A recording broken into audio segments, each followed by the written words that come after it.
Well, good morning, everybody. How are you today? Welcome to another day in the stock markets. Here, it's your Uncle Bruce on Stock Markets with Bruce here on YouTube, where we talk about the stock markets in plain English. If you've never been here before, shame on you. Nice to have you here. We like to cover what's going on in the marketplace and try to explain it in a plain English kind of way, try to keep out the gobbledygook and kind of go from there. I'm wearing my green t-shirt today. I'm doing everything I can to move these markets for you. Green t-shirt day means up day. And so far this morning, we do have an up day. We seem to have the markets a little better off this morning. I'm happy to report. And hopefully this will continue. We shall see. The European markets went up overnight, apparently shrugging off the U.S. Mixed markets performance yesterday. And so, well, let's just see if this continues on. The Dow had a mixed day. It was down 400 something points at one point yesterday, 450 points. Then it came back to only be down 190, and then it lost 200 something by the time it was all said and done. Not even a percentage point. By the way, cheers to all of you from Uncle Bruce here in Creston, British Columbia. Cheers to all of you around the world who are watching me today. I'm glad you're here with me from wherever you are. What's going to happen here in the marketplace? A lot of the stocks that we're following, we're watching a bunch of them here. Most were off a little bit fractionally yesterday. Nothing too serious going on as far as, disastrous day. Like I said, the Dow lost 208 points. I mean, so what? We're talking about 0.6 of a percentage point after, I believe it was someone saying on the internet, one of the market commentators was saying that the S&P and the NASDAQ, I think it was the S&P, had set 7 consecutive daily records. 7 days in a row, the market went up. Each day, a new record. We had a down day yesterday. It's over. It's amazing how the psychology of market players goes. It's incredible, the psychology of investors. You have one off day after a record and a record and a record performance, and that they throw in the towel. They just go, that's the end of investing. When's the crash coming? When is the end of the world? Where's the nearest bridge? I need to jump. And this is why the Warren Buffetts of the world and other very successful investors, why they are so incredibly successful. They allow and they patiently wait out those who can't patiently wait out an investment to deliver a return. And they are looking for the absolute desperado investor who they're not investors. They're looking for desperado flippers who buy in on hype, thinking that, hey, this is it. I've found it. I've made my move, and here is my ticket to Easy Street. And then they don't get it quite as quickly as they thought, and they get impatient. They blow out, try something else, and the Warren Buffetts of the world and others just pick up the loose ends and pick up the pieces and the deals and say, thank you very much. We'll just tuck this away over here. I got a little tool shed over here. I'll just put that in there. And when everyone's desperate to buy, I'll open up the tool shed and pull out a couple of gems that I found over here, and I'll offer those up at ungodly profits. You have to have a pretty strong constitution sometimes. You have to be focused. You have to be resolute. And you have to be tough enough to handle adversity. And whether it's a slow, deteriorating stock or pattern of trading for a while, you got to tough it out. You have to just, like a water off a duck's back, just go, yeah, okay, whatever. I'll just brush this off. No big deal. I am not going to stop. The stocks that I like to recommend to you, and I think that I have recommended to you, are stocks I think have a lot of upside potential, especially corporately. And sometimes the shares are behind the corporate story. Sometimes they're ahead. They trade ahead of the corporate story. Sometimes they're right where they're supposed to be. But it depends on who you are, whether the stock is right where it should be, not quite where I'd like it to be, or not yet where I want it to be, or very few of you hold stock where you admit, why, it's overpriced. I should be selling this, but I'm not going to sell it. It's way overpriced, but I'm not going to. That's almost never. We generally don't think that way. D Gray, thank you for becoming a member of the channel today. Nice to see you here. Yeah, we and also to Ray Paz. Ray, thank you for joining early today, even before I came on the air. I mean, they're joining the channel before I even start my show. My God, this is incredible. The wave of new members, unreal. The markets are what they are right now. For some of our stocks, it's possible that we're in an area that is known in the trades as range bound. And I don't know if you know what that means, but in the stock market biz, we have a line for everything. We have a word for everything. We have a slogan. We have a catchphrase for every little thing. And when a stock or when stocks in general trade in a certain neighborhood, we call that range bound. And then what we look for are breakouts, either on the way down or on the way up. So one person's range bound idea is one group of numbers, another one person's idea of range bound is different. Some will say, I'm only going to give a stock a 5% range. That's range bound. Others are going to go, no, 20% is the range. That's a range bound thing. Some will use the 50-day moving average. Do you know what that is? Or 200-day moving average? You take the high and the low every day for 50 days in a row, going back, and you average it out. You come out with an average price every day for the stock, and you have what's called the 50-day trailing average, and that's like a line underneath the market usually, or sometimes it's above the market line. So you'll see a graph of the stock jumping, jiggling along here, and then below is a little line slowly coming along behind it, just under it, but sort of mirroring the stock, but in a kind of a sort of a dampered kind of way. It's like a shock absorber. It's like a Jeep going over a really mountainy road, but that has really good shocks. So instead of sitting behind the steering wheel and going like this, you're in a smoother ride. That's what a 50-day moving average is, or a 200-day moving average. It'll just show you either the high and low of the day, or it'll show you closing prices. So the closing price every day of a stock will be averaged out over a 50-day time frame, and then the graph is done below or at the stock. So when a stock breaks its 50-day moving average, this is a big deal among technicians. If a stock is dropping in price, and the actual price per share begins to touch the 50-day moving average line as it breaks down, as it drops down, the moving day average won't drop as fast as a stock can drop. A stock can drop in one day 20% like nothing. That can go right through a 50-day moving average just like that. Those technically are considered bullish. When that happens, buyers their antennas go up. Oh, the stock's under its 50-day moving average. The company is a sound financial corporation, and they see a stock trade under its 50-day moving average or under its 200-day moving average. That's an even bigger deal.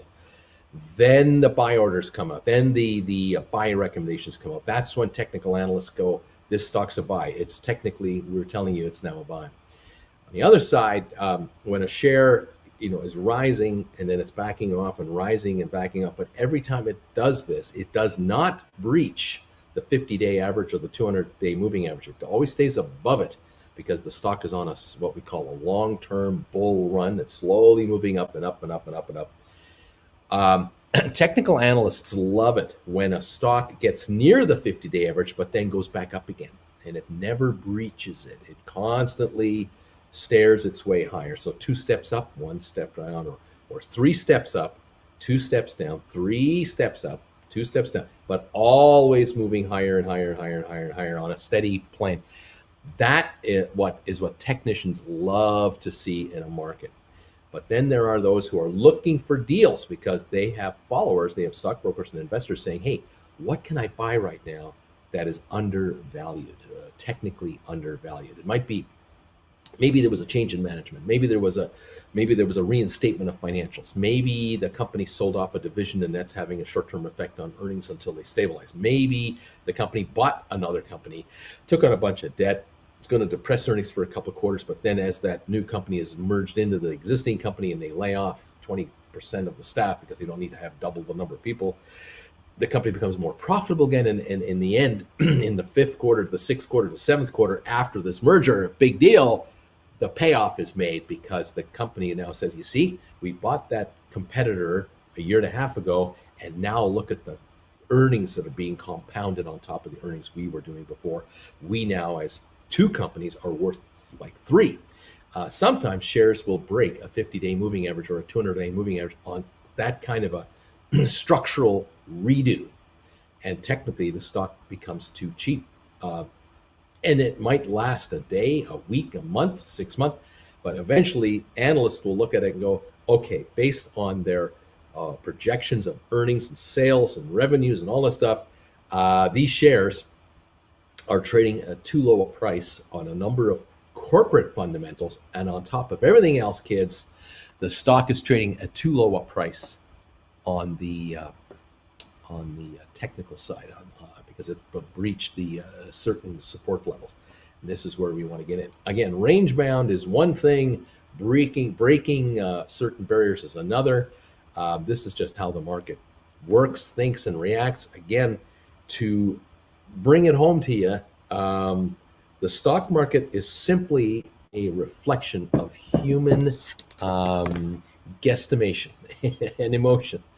Every stock that's trading in the world trades at a set price because human greed and panic and comfort is all factored into a stock's price. And that's why stocks sometimes go up when we can't figure out what's going on because of over exuberance in the market. Sometimes stocks go down because everyone feels lousy about maybe the economic outlook, or maybe politically things aren't looking so great, or whatever the reaction. And maybe it's a military move made by one country versus another. Maybe it's a political instability somewhere in the world leading to the possibility of recession in this region of the planet that could affect our economy. Who knows? It's all reading the tea leaves, and you've seen me talk again and again and again about the interest rate, the sensitivity to interest rates from the worry warts out there, the bond guys, the kids who are watching the interest rate story, currency traders, bond traders. These folks have incredible, they have iron stomachs on the one hand, but they're also really twitchy, like thoroughbred horses. They're very twitchy. And if they get the sense that there's a possible change in policy for interest rate policy for the Federal Reserve of the United States, or the central bank out of Europe, they get antsy, and they sell now and ask questions later. And sometimes they sell way too quick, too low, and then they come back in and realize their mistake. But it only costs them hundreds of millions of dollars. Don't worry, it's okay. It's only money. Others will take the other side of the trade and go, thank you for panicking and selling off. I was happy to buy from you as you were panicking out. By the way, you want it back now? It's this much more expensive. I have loads I can offer you, but I'm not in a hurry to sell. So if you want it, I have. That's how the rich get richer, and this is why our friends over at our big friend, the Oracle of Omaha, Mr. Warren Buffett. This guy is a master at waiting out panicked investors. This guy is a master. He targets a company, likes its potential, and then he'll wait 5 years and he'll get the result. Now, he's in his 90s now. Mr. Buffett is up there. There will come a time where Mr. Buffett will no longer be with us. I don't know when that time is, but whatever. But the philosophy that he has is embedded in his organization, the Berkshire Hathaway Corporation, and its board of directors and advisors. That's their mentality there. There's a huge number of people that advise him and others within that organization who identify deals and look at the long-term investment potential. And this is why these guys succeed. But you got to have an iron stomach, you got to have an iron will, and you cannot let you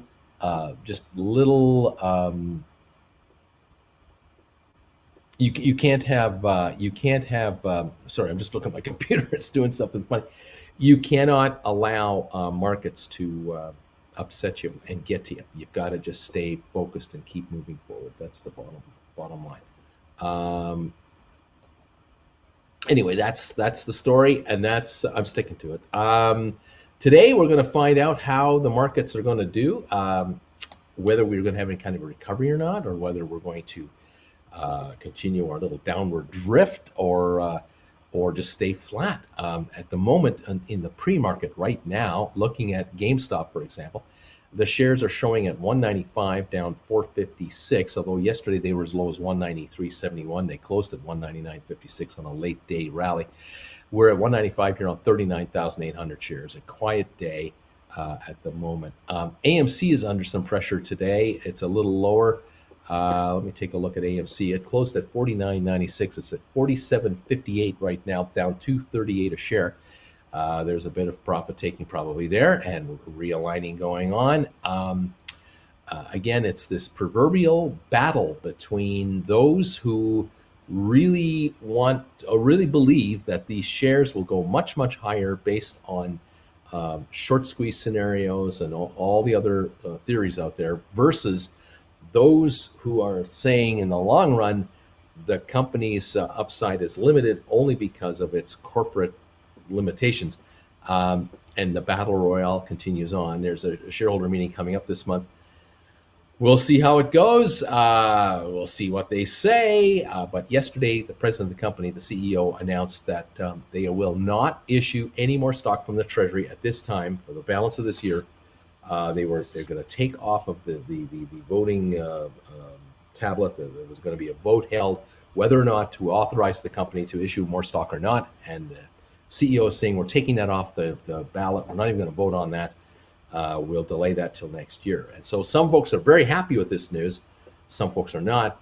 Observers on the outside do recognize both sides of the argument. I sure do. I understand on both sides of the argument why the company has done this and why some people are really happy about this decision and others are not quite so happy. There's always one side versus another when it comes to decisions that companies make. So we'll see what happens. Fifth Wall acquisition closed yesterday at 12.41, up 51 cents.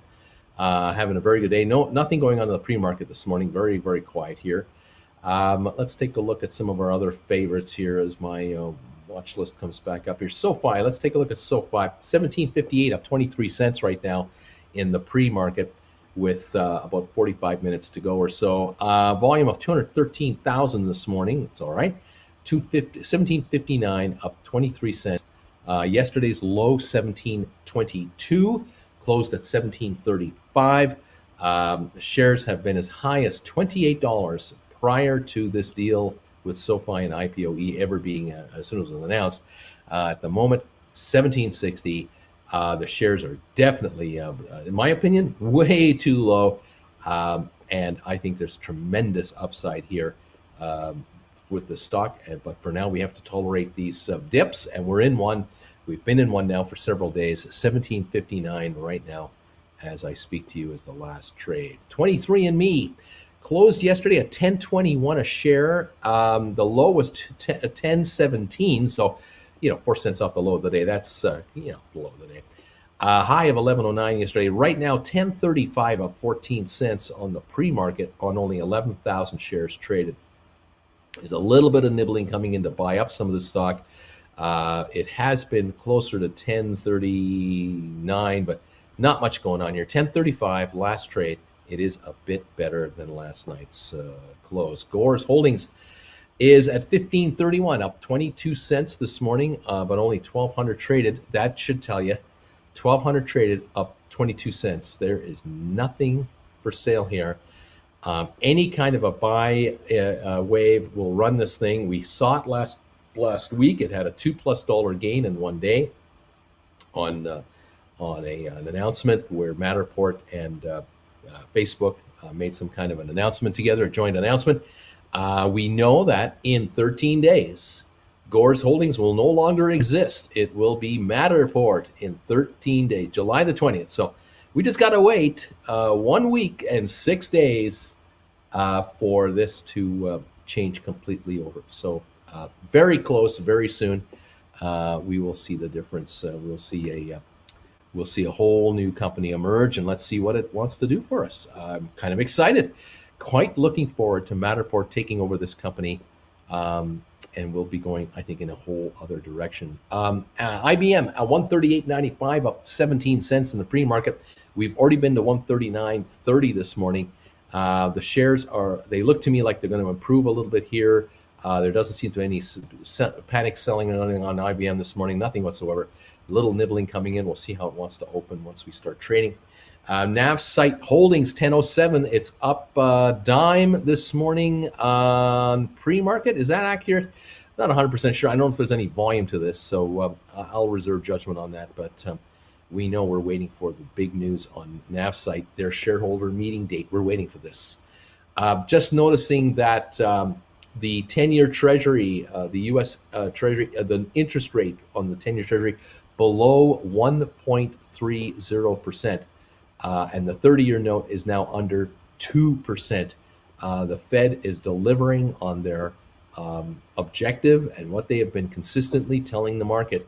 And that is, in plain English, kids, the Fed is drowning the market with cash. It is absolutely making sure every single bank on the planet has cash to be able to do deals. And there will be no excuse for any bank out there not to be able to lend money to a qualified lender. There certainly is no, let's say, cash shortage out there. Excuse me, just 1 second. Just pardon me while I go off camera for a minute. Just want to plug in my big ass iPad. Give it a chance to charge up. There we go. Yours truly. I kind of forgot to plug in my big ass iPad last night, and so I'm down to 1% power. And I like you referring to it during market hours. So we've got it plugged into the wall over there, and let the computer work from here. Let that thing work from there. It'll charge a lot quicker, and we'll go from there. All righty. Thank you. So interest rates are falling. This, to me, is a double-edged sword. I'm happy to see interest rates stay low. It just means capital is available, and that takes any pressure off of inflation from that angle. It allows business to find capital. It tells me that mortgage rates for you folks out there who have existing mortgages who are looking to roll over, those of you who are refinancing your homes, those of you who are moving, you'll be able to find capital at a lower rate than you would have had rates gone the other direction. Very good. Good for the real estate market, good for investors, or let's say real estate investors in any event. Bad for savers. For those of you who are trying to save money out there, unfortunately, you're not going to get much in the way of interest rates at this time. The banks just are not going to offer you 5% interest for a 5-year term or 8% interest for a 10-year term. None of that sort of stuff. You're getting nothing on your money. It is what it is, and you got to take the good and the bad. And the good is low interest rates for loans, mortgages, hopefully car loans, for business. Bad news for savers, not so great. Another stock we're following, ATI Physical Therapy. It is sitting on the pre-market right now on $8.70, up 17 cents. Very little volume at this point. So that's also looking a tad better, a titch, just a bit. Starboard value, not showing anything serious here. We're looking at a $10 last trade. It's been sitting between 10 and 10.10 on the pre-market, but it's only 2,400 traded. We're waiting for that company to announce their shareholder get together. So we're waiting for about 3 or 4 SPACs to finalize their mergers, so that we can now follow, stock that is not necessarily SPAC stock anymore. Vector of Acquisitions, for example, 1104 up 12 cents. That's another company we're waiting on to merge with Rocket Lab. That's the latest on that one. So we'll just see what happens. I'm here waiting to see what's going on. SoFi 1760 right now, up 25 cents on 230,000 shares. That is the important one for us. SoFi, we're watching that closely. We have seen this stock trade between about 13 and 24.90 a share in the last 6 weeks, and we're at right now 17.58 a share at this point in time. This is a kind of stock, in my opinion, that at any time could have a $4 gain in one day. At any time. SoFi, I personally believe, will be written up by more and more and more analysts and bloggers and others for the long-term outlook for the company. And the amount of promotion they're going to do and the amount of exposure they're getting between now and Super Bowl, huge and beyond. I just don't see the shares anywhere down here that much longer. Can I guarantee the price will move up this afternoon? No, cannot. I cannot guarantee what the stock will do minute to minute, hour by hour. But my gut tells me that this stuff is super cheap, and it's just not going to be here that long. And when it begins its run, it'll be a merciless run. For those who are against this stock are going to get crushed and creamed, and too bad for them and good for you guys. The Dow right now down 14 points in the pre-market. We've got S&P down up 5. We have NASDAQ up 78. Very, very smart and positive start for the NASDAQ, up half a percentage point in the pre-market. Oil at 73.82 a barrel, up 45 cents. It's kind of it's range bound now lately between 72 and 76 a barrel. It seems to be here. There are analysts calling for oil to just go up, up, up, and up. And I'm saying I don't think so. I think oil is going to top here in this region, and that there is so much crude ready to come to the market. I just don't see crude going much higher. Also, do not forget the U.S. Federal Reserve is always in play. I don't know if you know what that means, but the United States government has millions and millions and millions of barrels of oil in what are known as strategic reserves in storage. A whole bunch of oil is kept in, believe it or not, in what are known as former salt caves, literally pumped underground for storage, that can be accessed at any time for a national emergency, whether it's military or anything else. Michael Sullivan, thank you for a donation on PayPal. Thank you, buddy. And so the U.S. government could at any time release oil from the National Reserve into the market if it felt that there's too high a price being paid, or there's delivery issues or what have you. There are no delivery issues for oil right now that I'm aware of, other than Canadian pipelines into the U.S. and that type of thing. But that's not like a national emergency critical problem. There are no work stoppages, not allowing oil tankers to come to U.S. waters. None of that. There are no oil worker strikes in Oklahoma, Texas, or anywhere else in the U.S., so that's not a problem. Alaska is wide open. It's still pumping like crazy. So there is no issue regarding supply of oil and gas. The issue is refinery capacity, and the storage of refined fuels, and then daily usage requirements. And these oil bulls are trying to scare you out there to convince you that $4 and $5 gasoline should be the price you should be paying, which is total bunk, total crap. There is no need for gas to be that level whatsoever. Those of you who are too young to know, back in 2000 and about 8 or 9, oil hit $140 a barrel, double the price, kind of double where we are right now. And even at those levels, we had $4.50 gas at double this price. Why should there be $4 gas now at $74 a barrel? Makes no sense. Gas right now should be $2.90 to $3 a gallon. If you're paying $4 a gallon, $4.50 a gallon, you are getting hosed. You're getting ripped off. Who's ripping you off? Everybody is ripping you off. It's from the retailer to the distributor to the refiner to everyone down the line are marking up their merchandise over and above their costs dramatically. And so there are winners out there. The Exxon Mobil, the Chevrons, and all these players are raking it in because you are being convinced by some magical PR outfit somewhere that it should be normal for you to pay high threes and $4 plus a gallon for gas. Complete crap. The reality is that governments in certain districts in the US and Canada have been bumping up their prices or their taxes under the guise of, in Canada, we call it the carbon tax.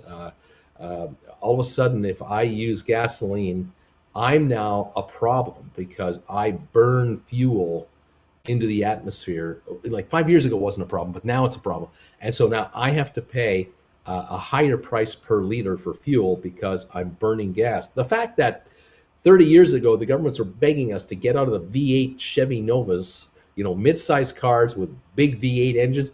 They were begging us to get out of those 30, 40 years ago and get into 4 and 6 cylinder engines and get more fuel efficient. And here I am driving a Hyundai Sonata with a 4-cylinder engine that gets 40 miles to the gallon. I get really good mileage on the highway with this car. And I'm a problem. I'm a problem child. Where all around me are guys with pickup trucks just spewing fuel into the air. I mean, it comes out of their tailpipe. It isn't even burning. It's coming right out of their tailpipe. These guys are getting 12, 14 miles to the gallon, and they are paying through the nose for fuel. I mean, oh my God, they're getting terribly hosed. And governments have found a way to add this carbon tax rather than a gasoline tax, because that politically doesn't work well. But politically, a carbon tax, oh, that's a good thing because it's good for the environment. In Europe, they figured out 30 years ago, 40 years ago, 50 years ago, we'll just tax gasoline to death, and we'll make our Europeans utilize gasoline and fuel on a much more economic level. And we'll make it so expensive to have an 8-cylinder Mercedes that very, very few people will own those kinds of vehicles. And sure enough, virtually all vehicles in Europe, virtually, not every single last one, but a huge bunch of them in the last 10 years went diesel. They had a turbo diesel for extra power and speed, but they went diesel in a 4-cylinder format to get 40, 50 plus miles to the gallon. Now, of course, hybrids have come through, and obviously now electric is coming out as well. In any event, the shift is on, but oil and gas shouldn't be up here. There's no shortage of fuel. There is no shortage of any oil anywhere in the world. No shortage. I think the only place where you have spotty delivery these days would be Venezuela. But that's not because there's oil problems in Venezuela. There's economic and social economic problems in Venezuela with 1,000,000% inflation or whatever the heck they have down there. Just insanity. They got other problems. They don't have an oil and gas problem necessarily. But here in North America and Europe, there is no oil shortage. None whatsoever. As a matter of fact, OPEC is arguing amongst itself. They're arguing amongst themselves what kind of production they should be putting out there, because the OPEC member nations are so inept in how they run their affairs. These guys are addicted to the higher prices because they spend more than they bring in. These sultans and sheiks and rulers and these, most of which are non-democratic elected, not democratically elected people. These guys are so inept, and they are so corrupt with all of their family members and all their pals and all the military guys they got to pay off to stay in power. These guys are addicted to these high prices. And even with high prices, they still spend more than they bring in. It is absolutely, the greed is everywhere, and it is nonstop. And I find it laughable that these clowns think that they actually believe they can fool the Western world into getting prices back to $100 a barrel when we're drowning in this stuff. The greatest move you can make, the most patriotic move you can make for your country, if you're an American or a Canadian, is go electric, and just don't use any of this stuff, and just absolutely cut yourself off from the gas pump. I would love to be in my Tesla. I can't wait to be in a Tesla. I do not want to pump gas anymore if that's at all possible. I understand there are all the arguments out there about, well, Bruce, the electricity you use comes from burning fossil fuels. Well, that's changing, and it's evolving, and will continue to change and evolve dramatically. The Ostis is a new member joining us again today. Thank you, the Ostis. This might be a redo. Thank you for being here today. I'm glad you're joining us as a member. The best move you can make is not burn it at all, and find ways to get into a hybrid if you can, or into an EV of some kind. In the next 5 to 10 years, the world is going to change dramatically on that front. Dramatically. And it'll be a lot easier to find all kinds of vehicles for your needs, whether they're SUVs or crossovers or vans or pickups. The electrics are coming, and I believe the governments are going to make it very attractive from a tax point of view to move over to this level. So good stuff. I'm excited for that. I'm excited for the future.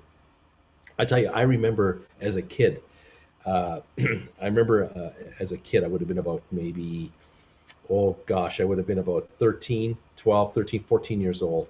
And our neighbor, a couple houses down, I was young, a young guy living there, was about a year or two younger than I was, but we hung out a lot. And his dad got a brand new car, and oh, that was an exciting day in that household.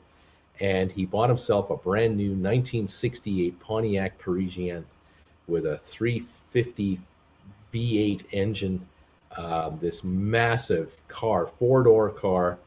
I remember the doors, how thick they were, how fat the doors were, like, just from the inside to the exterior. But when you closed the doors, it was a clunky sound. It was like a hollow, clunky sound. And the car had just been redesigned and restyled.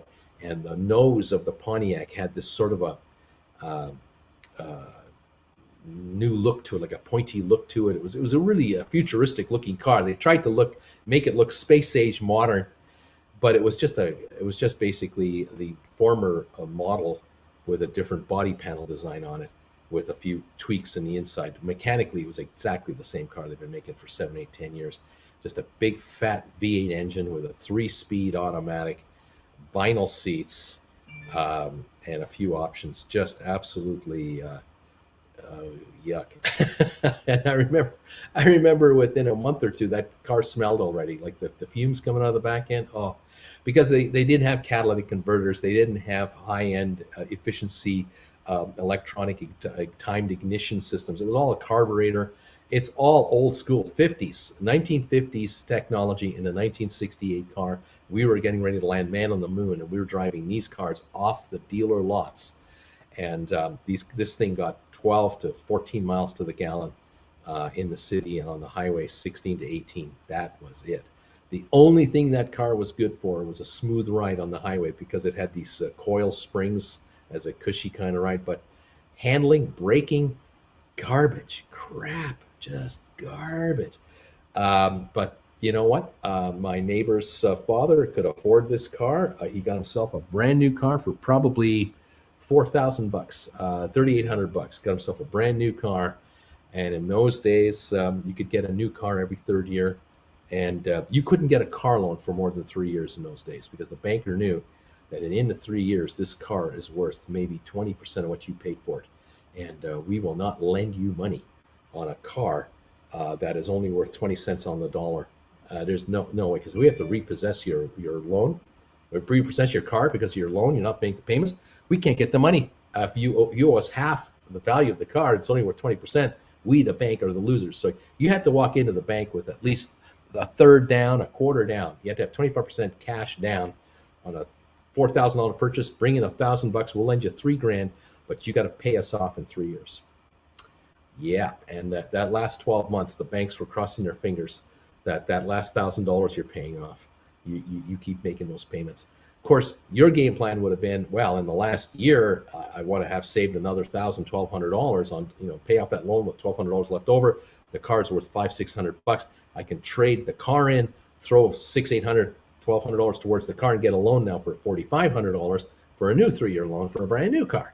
And it was the turnover game. And anyone in the middle class in those days, you turned over your car every 3 years, because if you didn't, you now were in the mechanics world, and you were now paying, instead of bank payments every month, you were now paying the equivalent of those loan payments to the mechanic to keep the thing running, because it would just dilapidate and dilapidate and dilapidate. I remember 3-year-old Pontiacs and Chevys and Chryslers would have rust holes by the wheel wells. The car would rust through. There would be holes in the car. They would be turning brown everywhere because rust would just take over. Absolute disasters of vehicles. The engineering was so pathetic between Canada and the USA at that time. It was really sad, and that was the operandus, normal operating procedure, because it was good for business.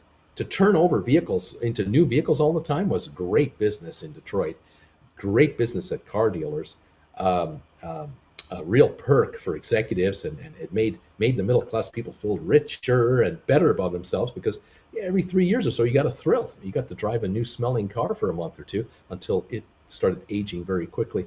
The higher end guys were getting a new car every 2 years.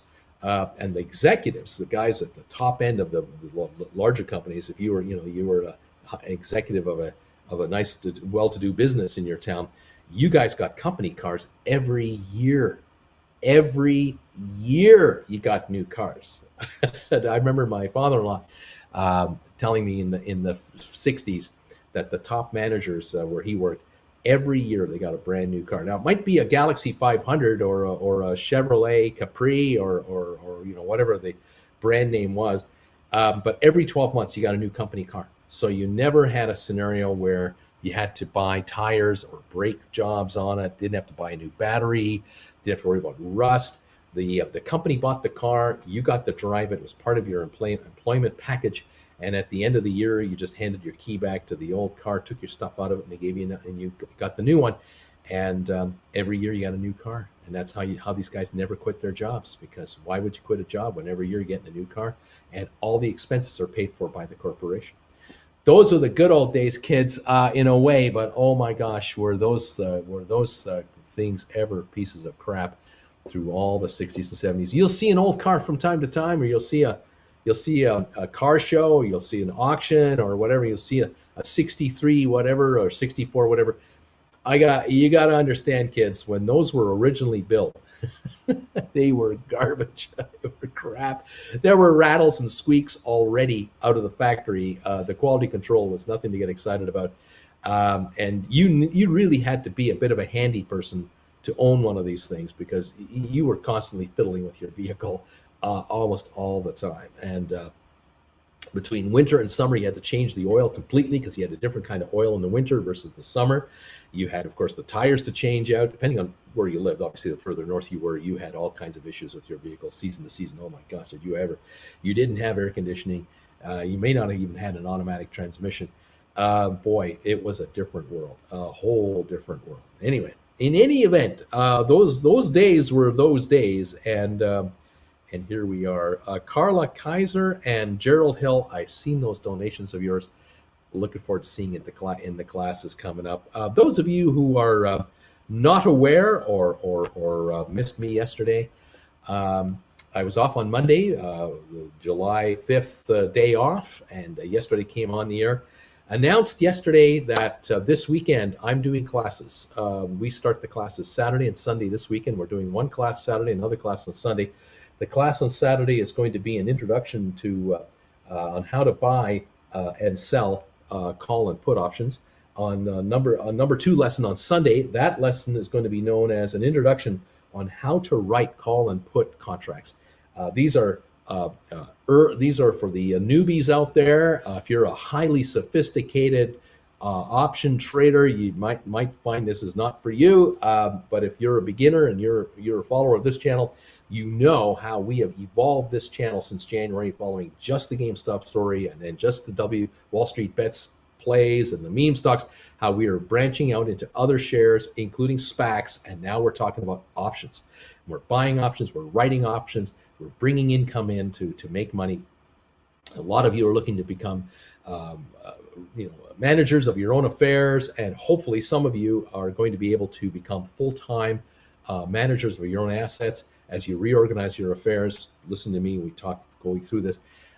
These 2 classes are designed for those of you out there who are really interested in learning how to trade other things than just stocks, but also understand how is it options and shares work?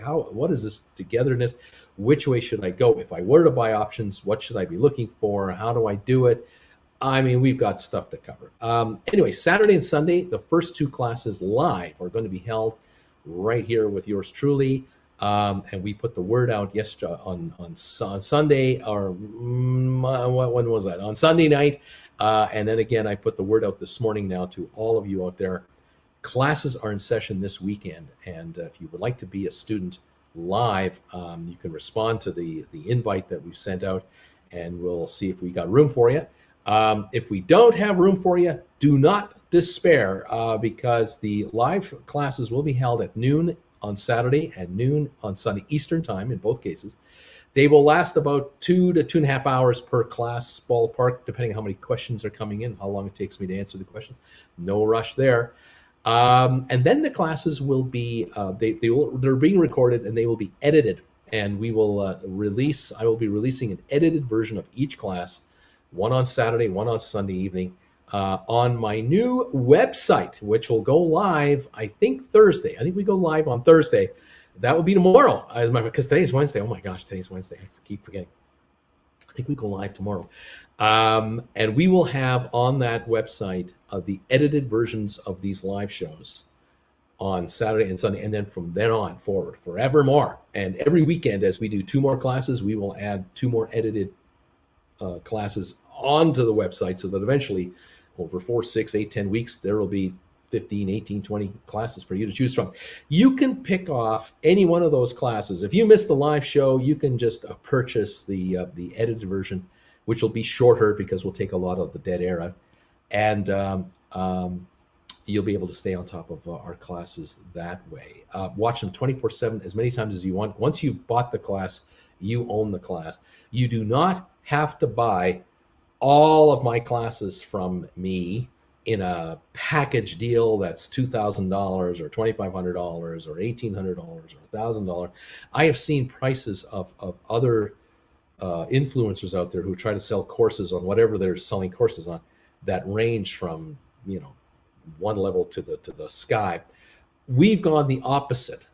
Everything we're doing on the website for these classes, they're a la carte. You just buy the one you want to watch, and that way, a live class. Just so you know, if you want to be part of the live group where you can ask questions, it's a $150 donation to be a student for the 2.5-hour show. And for that, you not only get the show, you will then also get a link of the edited show later, which you can watch anytime you want as well. So you're actually getting both. If you're just buying the edited show only, it's a $100 cost. And you can pick the one you want to watch. So if you see 15 different classes and you're interested in just the options lessons only, you can watch this option one here, pick off that one there, watch that one there, and watch 3 of them, 4 of them, whatever you want. You don't have to buy all 10 or 15 or 20 classes for this huge amount of money. It's an a la carte thing. And it seems to be going over very well. A lot of you are responding positively to the idea of these classes. We're going to do them basically on a similar format that we're doing this show on here, where I will be in front of the camera and only I will be on camera. None of you will be on the air. We're not doing this through Zoom, so you don't have to worry about all being seen by the world in your home, or you don't feel well, you don't look too great, you don't feel like you're looking too great. You don't have to worry about getting dressed. You don't have to worry about getting your hair done. You don't have to worry about taking a shower. You can be eating and chewing gum. We're not going to hear you. We're not going to see you. You go to the bathroom with your phone. If you're watching me on your phone, you can go to the bathroom watching it. Whatever you want to do. Take a bath while you're watching the live show. Whatever you want. You'll just respond to me, just sending me questions, just like you do now on this live show. But there will be a small audience. There will not be 915 people in the live class with it. We have a very small number. In any event, we're going to set it up in such a way that I will be live in front of the big whiteboard, which is just over the other end of my living room over here. I will be in front of the whiteboard, and I'll be interacting with you on camera, and I'll be drawing on the board, and then back to you. Then we do questions and answers on every section of the class, of the lesson, and we just keep on going and keep on going. I think it's going to work out very well, and I think you're going to like the engagement side of it. I'm also going to talk to you on these classes, these lessons. When I give you examples of options, whether you're just buying them, selling them, or whether you're writing them, creating them, strategies on options, all this stuff, I'm going to give you examples of options that you can relate to. In other words, I'm going to talk about options regarding GameStop shares, regarding SOFI shares, all the SPACs, the other stocks that we follow. I am not going to try to explain to you the options market using instruments you don't care about. I'm not going to talk to you about writing options or following options on currencies. We're not going to talk about exotic, complicated 15-trade spread type stuff right off the get-go here. That's just not the plan. We're going to start at the basics so that we're going to keep it in plain English. We're going to make it so that we all get it, and we will progress and transition up as we move along here to get more into it. Thank you, David Pritchard. You're in. Got your payment. And so you'll see examples of GameStop option ideas and SoFi options and 23andMe and IBM and all of our favorites, the stocks that you hear me talk about the most. This is where these lessons are coming from. So I'm not going to talk to you about some theoretical trade that was done a year ago on Amazon, where I went back in time and I found a moment in time where you could have bought Amazon here, written some contracts there, made a bunch of money there because everything worked out. And I took a 4-week window and say, here you go. Here's an example of what you can do every day. That's not fair. That's not right. We're going to talk about the markets today. So when I'm talking on Saturday and Sunday this week, I'll be talking to you about what happened to our shares this week so that you're aware, we're live. We're really current here. Next week's classes, a week from Saturday, Sunday, whatever we talk about on those classes will be current to what we just went through this next week coming up. That way you can relate to your account and to what we're talking about, and the strategies here should make more sense. So that's the difference between what I think I can bring to you to the table for those of you who are interested in these classes versus what others are doing. I have no criticism of anyone else. There are a million ways to try to teach people how the markets work, what stocks are all about, stock indexes, options trading, futures, you name it. I mean, there's a million ways to do it. I'm trying to do it in a way that you can relate to, because you're watching me during the week, Monday to Friday, on the air live.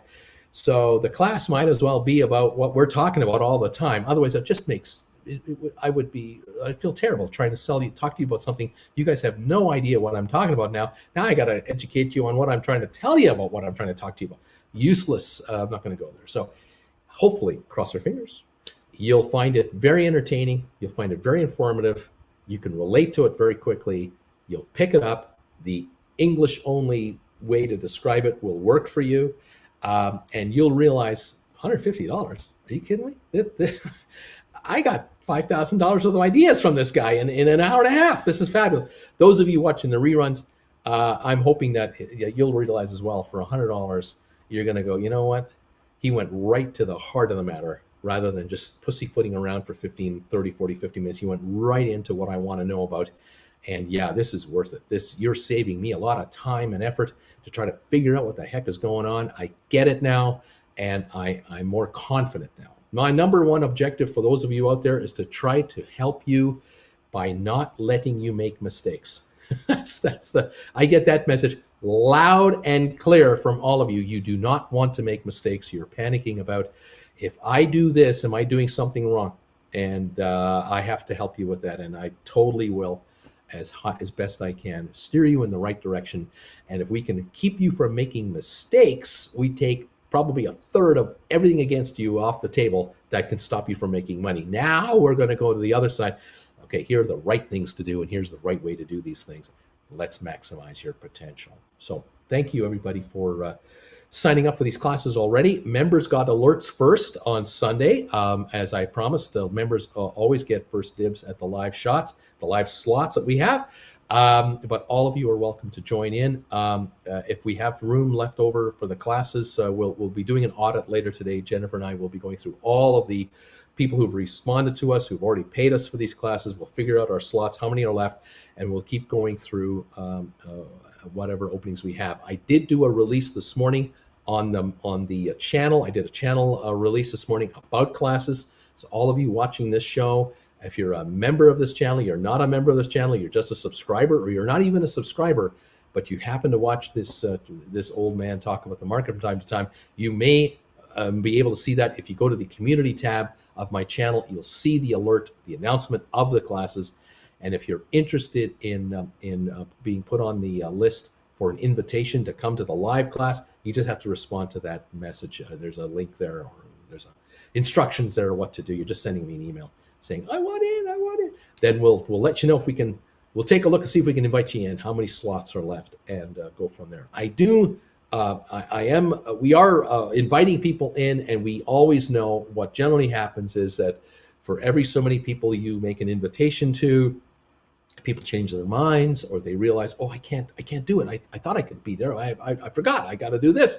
So there's always last minute adjustments. And so we're constantly looking to adjust the number of people that we're offering this to, and we'll settle out the number. That's why I can't tell you how many people are going to be in the class, because I don't know how it's going to work out. But I can tell you this, the interest level has been very, very high, as I knew it would be, because we have been talking about the classes now for a couple of months, and I have been itching to get going here. It has all been dependent on the launch of the website, and the website has been under construction for over a month now. We are this close to launching it.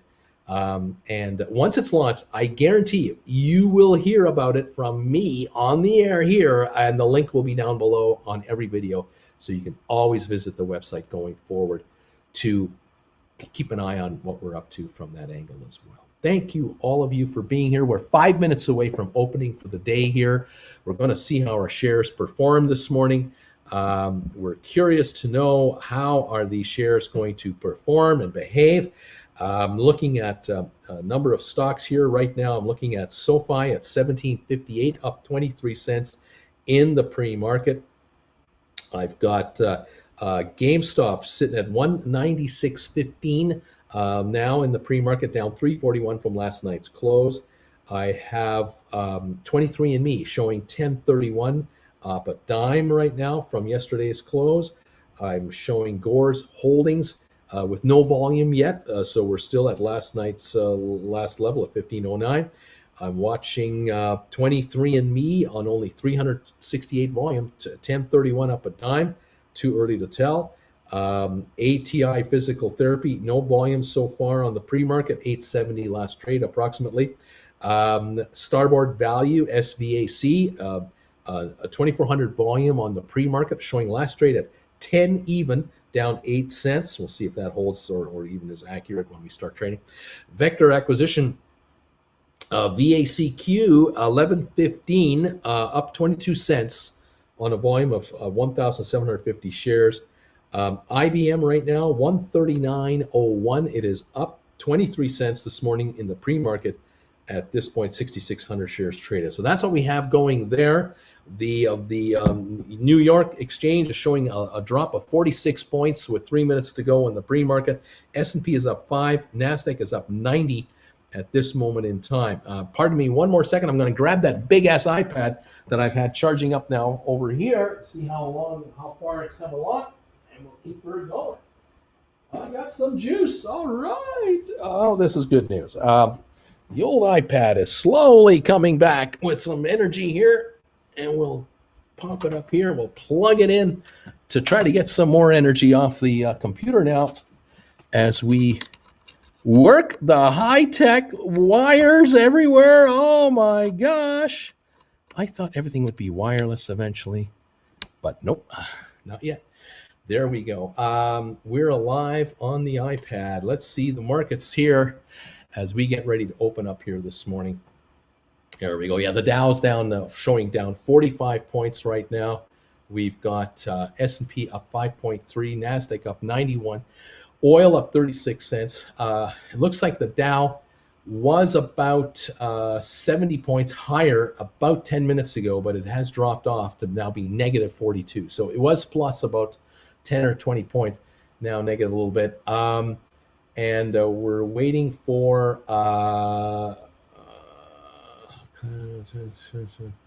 we're watching headlines on OPEC to see what they're up to right now. No deal on OPEC. We are a couple of minutes away from opening. The U.S. 10-year still showing, I'm showing at 1.33%. I heard earlier today it was below 1.3%. At the moment, we'll see what's going on here. It did dip to 1.3 ahead of the Fed minutes, they're saying. So waiting to see how that's going to turn out. Coming into the opening now in a moment or so, in about a minute or so. So stand by for the opening trades. Welcome one and all from around the world to Creston, British Columbia. Uncle Bruce here. Stock Markets with Bruce in plain English. Let's follow these markets. And let's see if we might have a bit of a better day today than yesterday. How about that?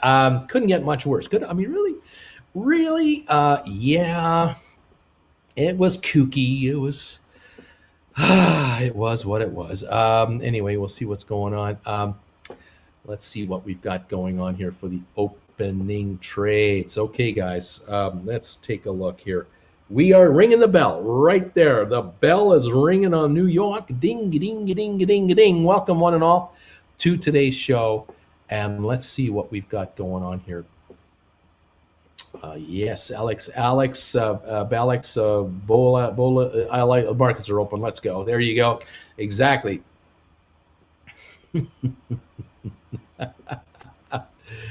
Larry, we got the bells going. Dave, we got the bells going. JW, we got the bells going. All right.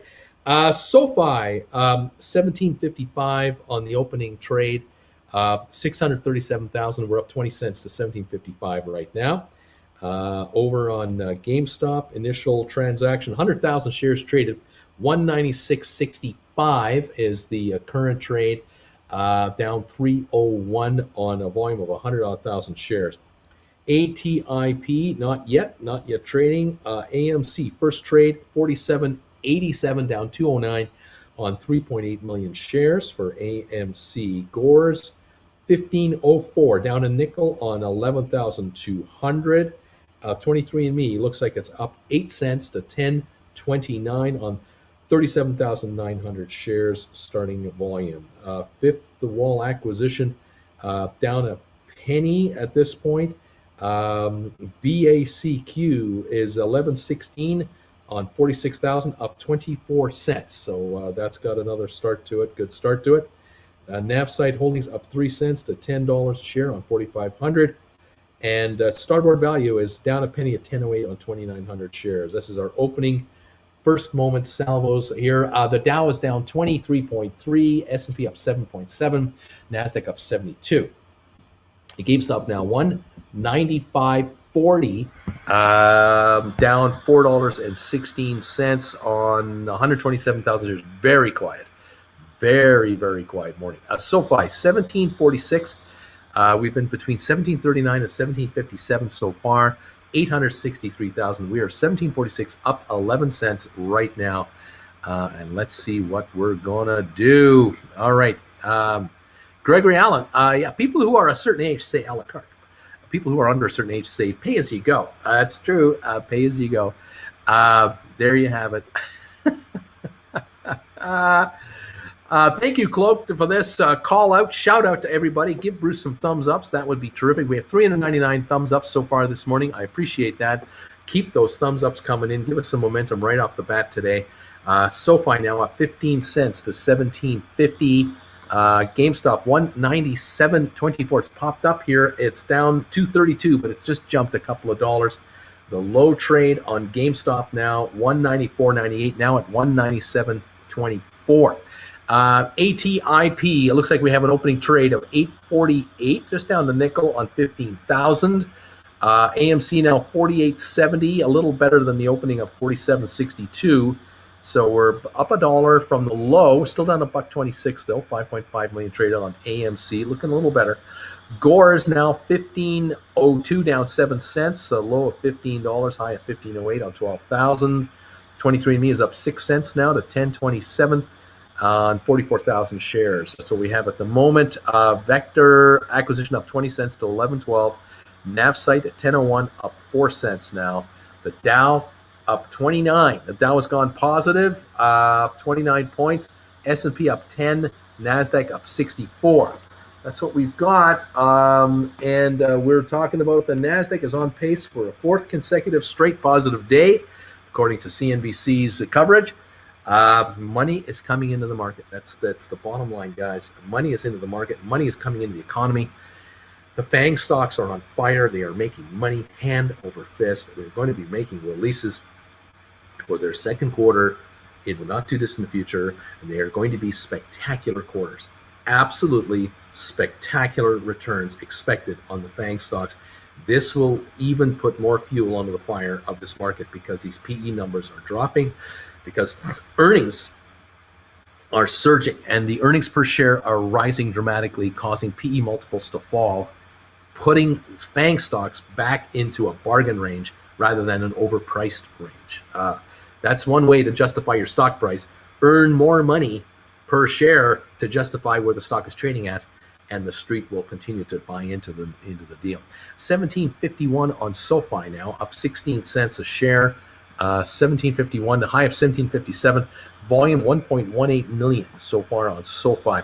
GameStop sitting 196 right now, down 356. ATIP down a dime to 843. AMC down 216 to 47.80.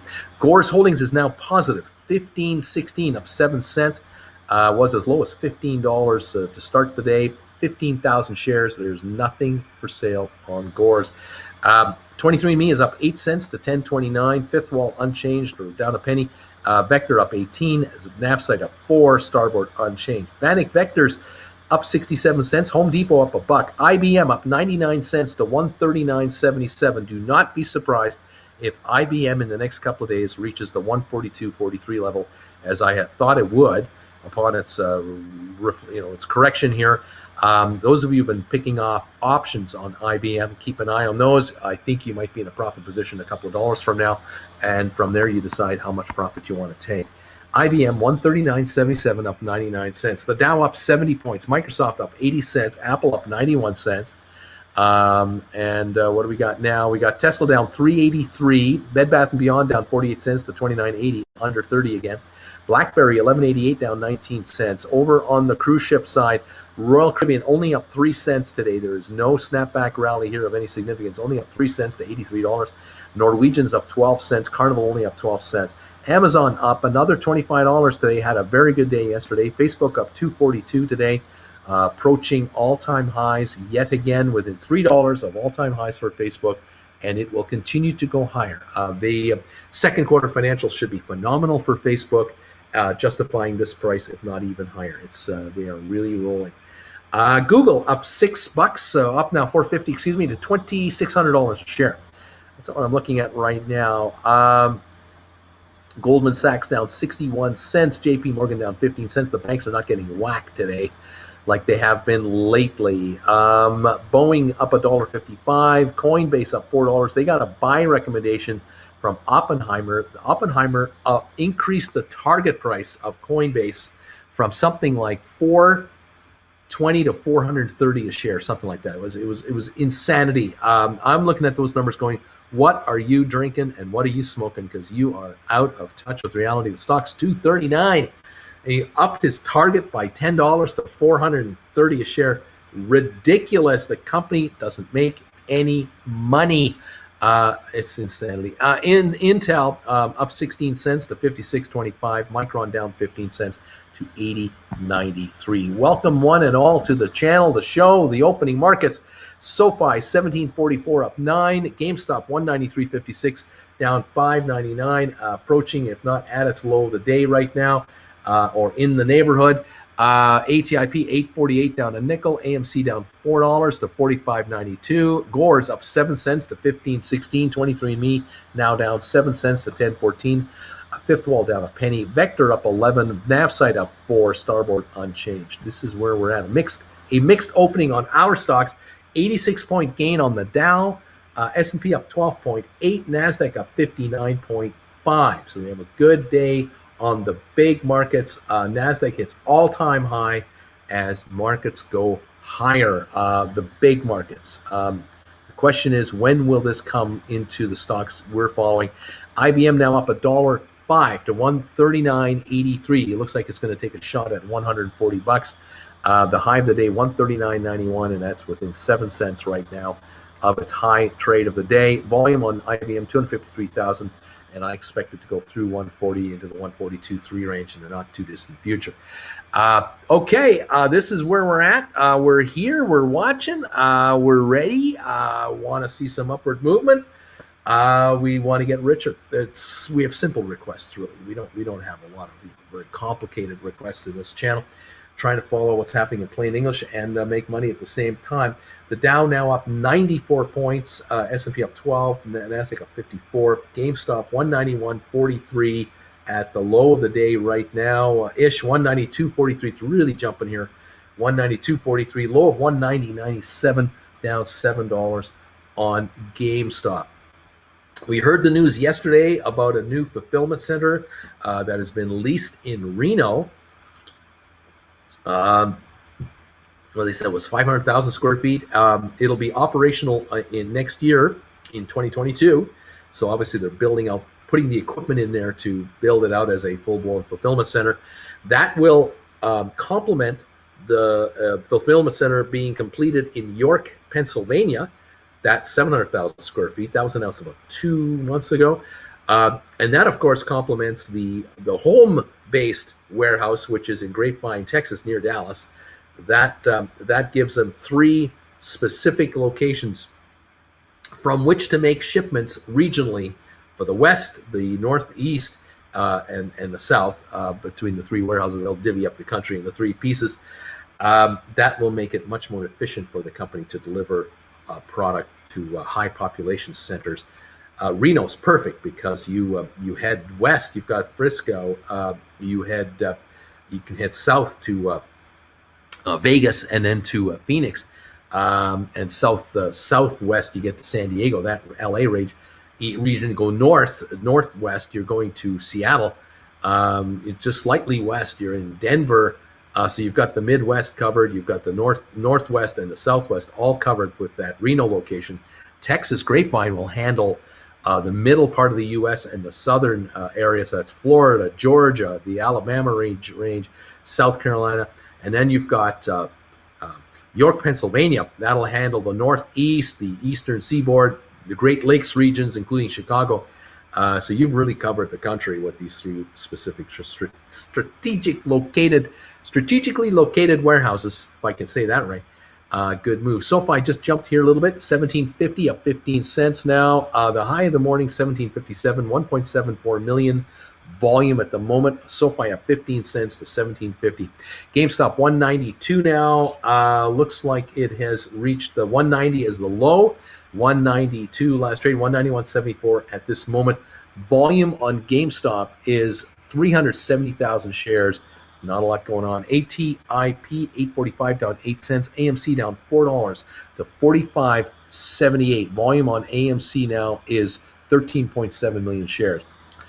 Gores at 15.10, up a penny. 23andMe down 8 cents to 10.13. Fifth Wall down 1 penny at 12.41 on 200 and is that 218 shares? Like virtually nothing going on for Fifth Wall at the moment. It's really dead. Vector Acquisition up 18 cents to 11.10. Navsite up 4 to 10.01. Starboard unchanged at the moment. IBM now 139.72, up 95 cents. The Dow up 66.7 points as we speak. There you have it. That's what we've got. Let's see what it wants to give us. Woohoo! Welcome to the market, and thank you for joining me here today, everybody. Here we go. Uncle Bruce, did you see that GME's CEO Matt Furlong has filed with the SEC his change in beneficial ownership of GameStop? Stock reported as 72,678 as of late yesterday. Now the question is, does that mean he was a shareholder before and now has to fully register, or has he acquired stock since being hired, or is this his opening allowable? Is he allowed to buy stock and he's bought stock with his own money? Again, I don't know. But 72,000 shares of a $200 stock, that's a little bit of money. You acquire 72,000 shares. Just 2 shares is $140. $2 is 140 grand. At $20 is 1.4, and at 200 is $14 million worth of stock. So this guy has got some money on the table here. Very interesting. Let's see. Toasted Mallow saying, "Hey, Uncle Bruce, I just wanted to say was feeling down this morning, but watching you has turned that around. Thank you. Back to the stocks. Let's go. Fantastic." AB, I've given you a thumbs up already. That's how much I love you. Thank you, buddy. D. Gray, so much better on tap, says Dana. Wally's World, vesting only allows for sales to happen in years to come, 5% after 1 year, et cetera, et cetera. Alex, IBM is going for a run. He says, well, I think that's a darn good idea. I think IBM should go for a run. 139.73, up 95 cents. Alex saying, it's popping. Splair, my CBD economy goes on very well, too. That's good for my stocks.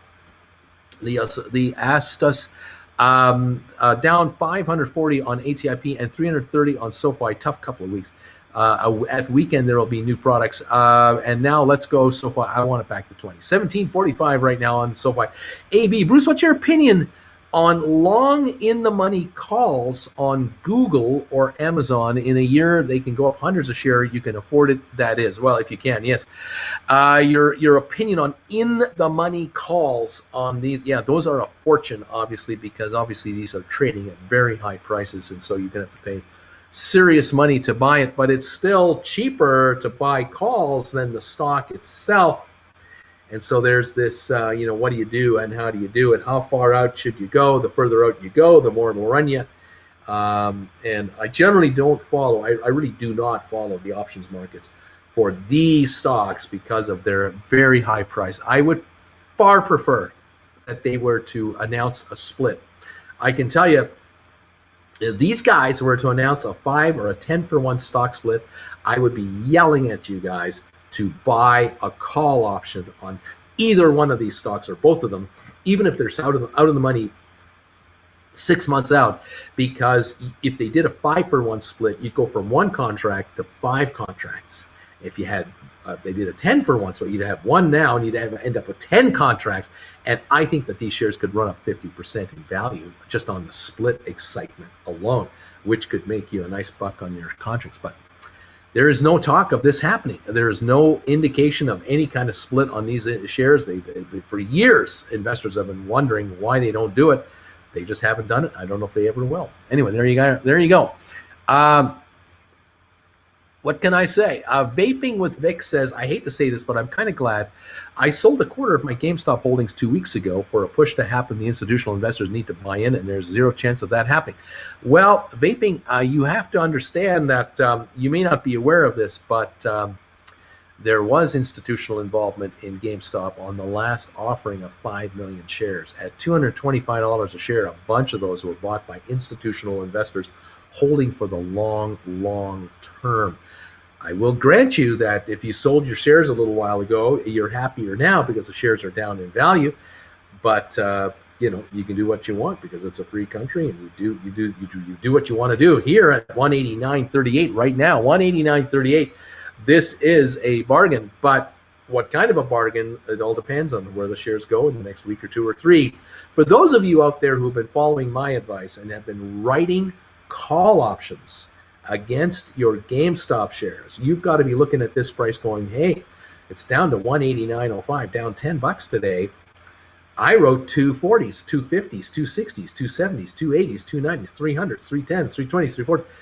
All of those contracts that you've written have got to be well off from where you wrote them at, and that might be an attractive possible purchase price to take off the table. You may want to pick off and buy back some of these calls you've written so that you buy them back now at a cheap price, lock in a nice little profit gain, do this, see if the shares pop back into this 200 range and rewrite new contracts. Again, might be the same actual contracts you're just buying back right now, or could be contracts going further out to do a rollover. It's totally up to you. At the moment, 188.95 on GameStop. Volume of 551,000 shares. Very quiet opening, but we know how these shares can react. We know that they can be hit by a short wave at any time. They can drop $15, $20 a share at any time, and they can do the reverse snapback rally as well. We know that about GameStop. Anyway, 188.62 right now. The low of the day, 188 so far on the stock. Gorse filled at 1503. Patience is a virtue. You tried to get him last night. You couldn't. Now you got him this morning. 1508 on Gores right now. 1025 on 23andMe, up 4 cents. SoFi 1750, up 15 cents right now. GameStop showing 188.05, low of 188, 187.62 now. New low on GameStop right now. 187.27. A new low trade right now. A little sell wave coming in on GameStop. All right.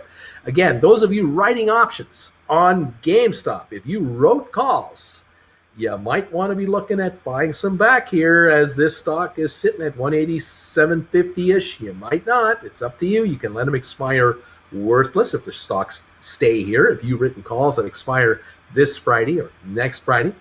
On the other hand, you might look at doing a buyback here for a nice cheap price if you get one offered to you and you then sit back and you see a rally into the 195, 198, 200 range, you may want to rewrite contracts again, taking advantage of swings in the market while the market doesn't deliver straight up gains. That's the advantage of being an option writer on this kind of stock, because there's very good premiums on it. These SPACs we're following are going to give you these kinds of returns as well once these companies get themselves going and they get into this 25-30 range per share. That's when you'll be writing options on these stocks. Doing exactly the same thing here with GameStop. You're looking for pullbacks to buy back contracts, jump back recoveries in stocks to rewrite contracts again, and take advantage of the decomposing contracts as they bring you and give you these returns on a silver platter. Let's see what we can do. Keep on going here. Let's see what else is happening. Seems like SoFi is being kept below 1750, 1741 right now. Let's go. I have no opinion on Clove. I don't follow it. Let's see. Uncle Bruce, I'm thinking of selling a GameStop put. What's a good time frame and price? I can't answer that question right now. Too busy. We'll talk about that on options on the classes. Let's see. I've seen ATIP for some time, and it's 848 now. 858 right now in ATIP. It's up a nickel now. Gore's up 2 cents to 15.12. SoFi 17.34 down a penny. We're jumping around here on all our stocks. NavSite up 2 cents. Vector up 23. Dow up 50. All kinds of stuff going on. 187 right now on GameStop. That is the low trade of the day. Now 187.32. We have the S&P notching all-time highs today as well. But that doesn't seem to be making much of a difference to the stocks we are following. Alrighty, SVT. I was hoping for a fun day, maybe tomorrow. Well, maybe later today. I got my dry powder today. I got GameStop for 193. Right on. It's now 187. It's even cheaper.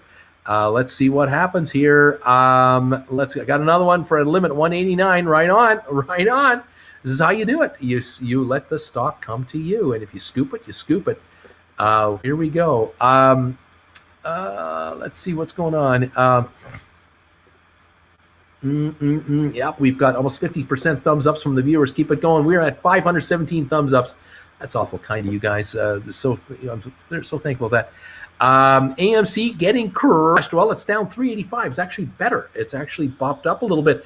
AMC got down to 45.10. It's now 46.06, so it's a little better. ATIP now up 3 cents to 8.56. SoFi back up again, up 7 to 17.42.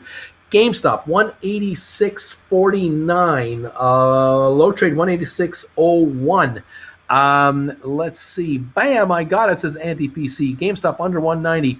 Come on, Gordy. You're made of tougher stuff than that. Shorts are afraid of next week. Let's see here. Comments. Let's see what we got here. Real resistance at 1750 on SoFi, 1736 last trade. Let's see. And okay.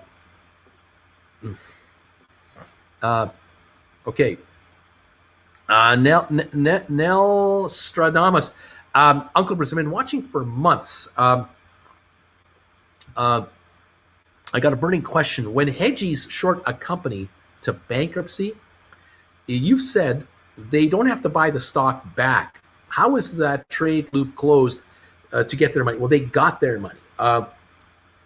They sell the stock at, say, $20 a share, and they think the company's going to go to zero. They got the money for the $20 a share in their account. They put $20 of cash on the table to back up the $20 that's there as additional margin. Stock goes to 10. The brokerage firm says you only need to have $10 with us of your money to hold this trade. Stock goes to 8. The brokerage firm says you only need to give us $8 of cash to hold your money. They can take now $12 off the table of their money, and they can take $12 of the gain off the stock if they want, but they won't. They usually leave it just sitting there. Stock goes to $1. All right, it's down to $1. If they don't buy it back, they're up $19 on the short sale. They only have to put up $1 of margin to carry the trade. So virtually all the money they put up to do the trade, they've taken off the table, and they got $19 of profit on this deal. If they don't buy it back and the stock gets suspended from trading and is now no longer tradable, the shares eventually become defunct, and no one forces anyone to buy the stock back whatsoever. And the brokerage house basically says to the client, you can take $19.99 out of the account, leave us a penny for the short position. And so in effect, they never have to buy the stock back. That's kind of what you're talking about here. It's theoretical. It happens very occasionally. It does happen from time to time, but it's occasional. Most shorters, though, will buy this stuff back at a penny or two or three or four to close it out. They don't mind. They don't. I've made $19.95 a share on a $20 short sale. I'll buy these back for 4 cents with a penny in handling fees. No problem. There you go. All right. Okay. Let's see what's going on. IBM is over 140. Let's go. IBM, 139.55. It touched it, but we're back to 139.55. It'll come. We've got the Dow up 14, S&P up 7.9, NASDAQ up 52. The Dow is on a bit of a dip right now, still showing higher. 2 thumbs ups for Uncle Bruce. Thank you. Let's see. Lafayette should have made it 188 instead of 189.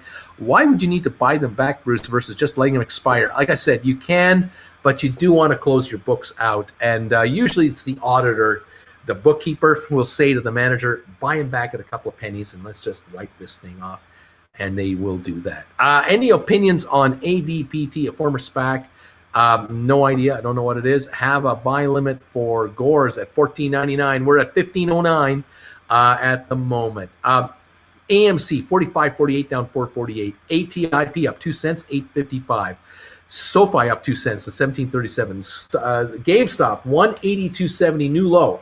182 was the low price, and right now 182.17 is the price. When is IBM split? Ballpark sometime in the fall is what they're telling us. We don't know the details yet. Anti should be more like 180 the way things are going. Very low volume on GameStop. Looks like shorts doing their thing. SoFi is fighting 1750 resistance now, 1741, up 6 cents.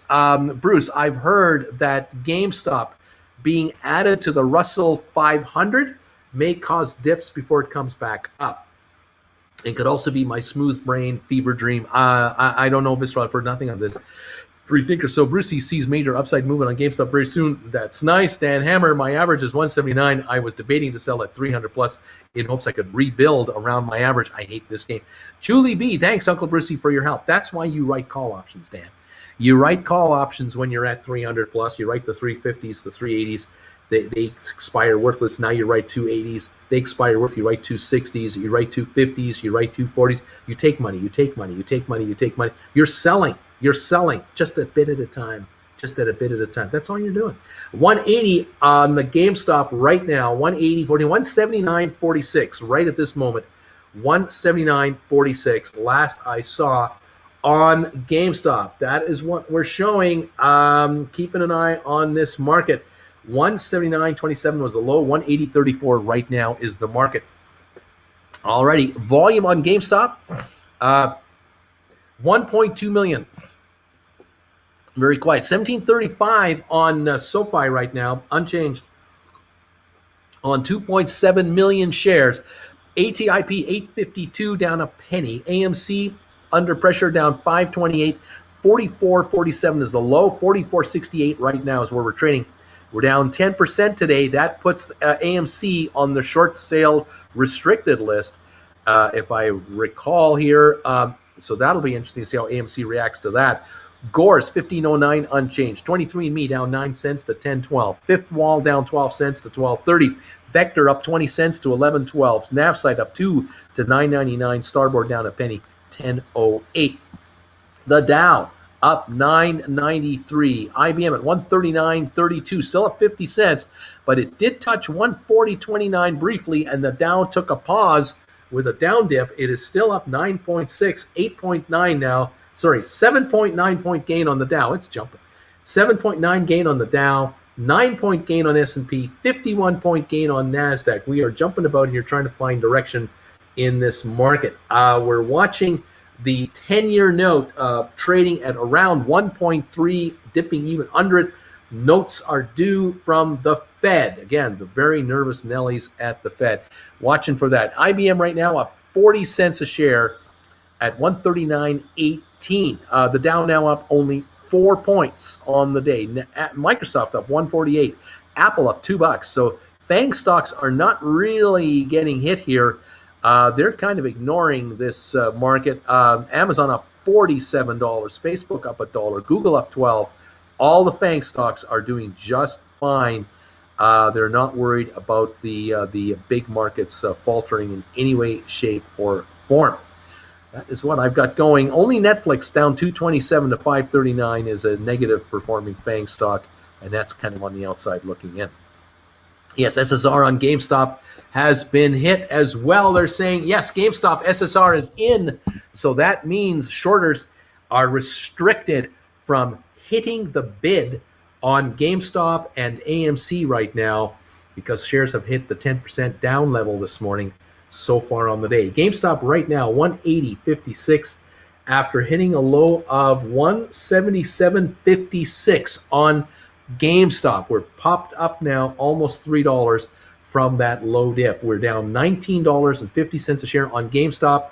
Those of you who have written call contracts on GameStop, you might be finding it very attractive right now to cover your calls, to buy them back at super cheap prices, sit on the sidelines, and see if we have a pop-up from this $19 drop here, which was a $21 drop a few minutes ago, 179.68. This could be the low of the day. It might not be the low of the day, but it is a drop-off, and there are opportunities here to perhaps consider scooping up your calls. As far as writing a put, if you write a put right now, you are gambling the stock will go up from here. And if you're going to write a 170 or a 165 for this Friday or next Friday, that might be an alternative, might be a thought. And if the shares do stay above 165, 170, you won't get exercised. You keep the premium for yourself.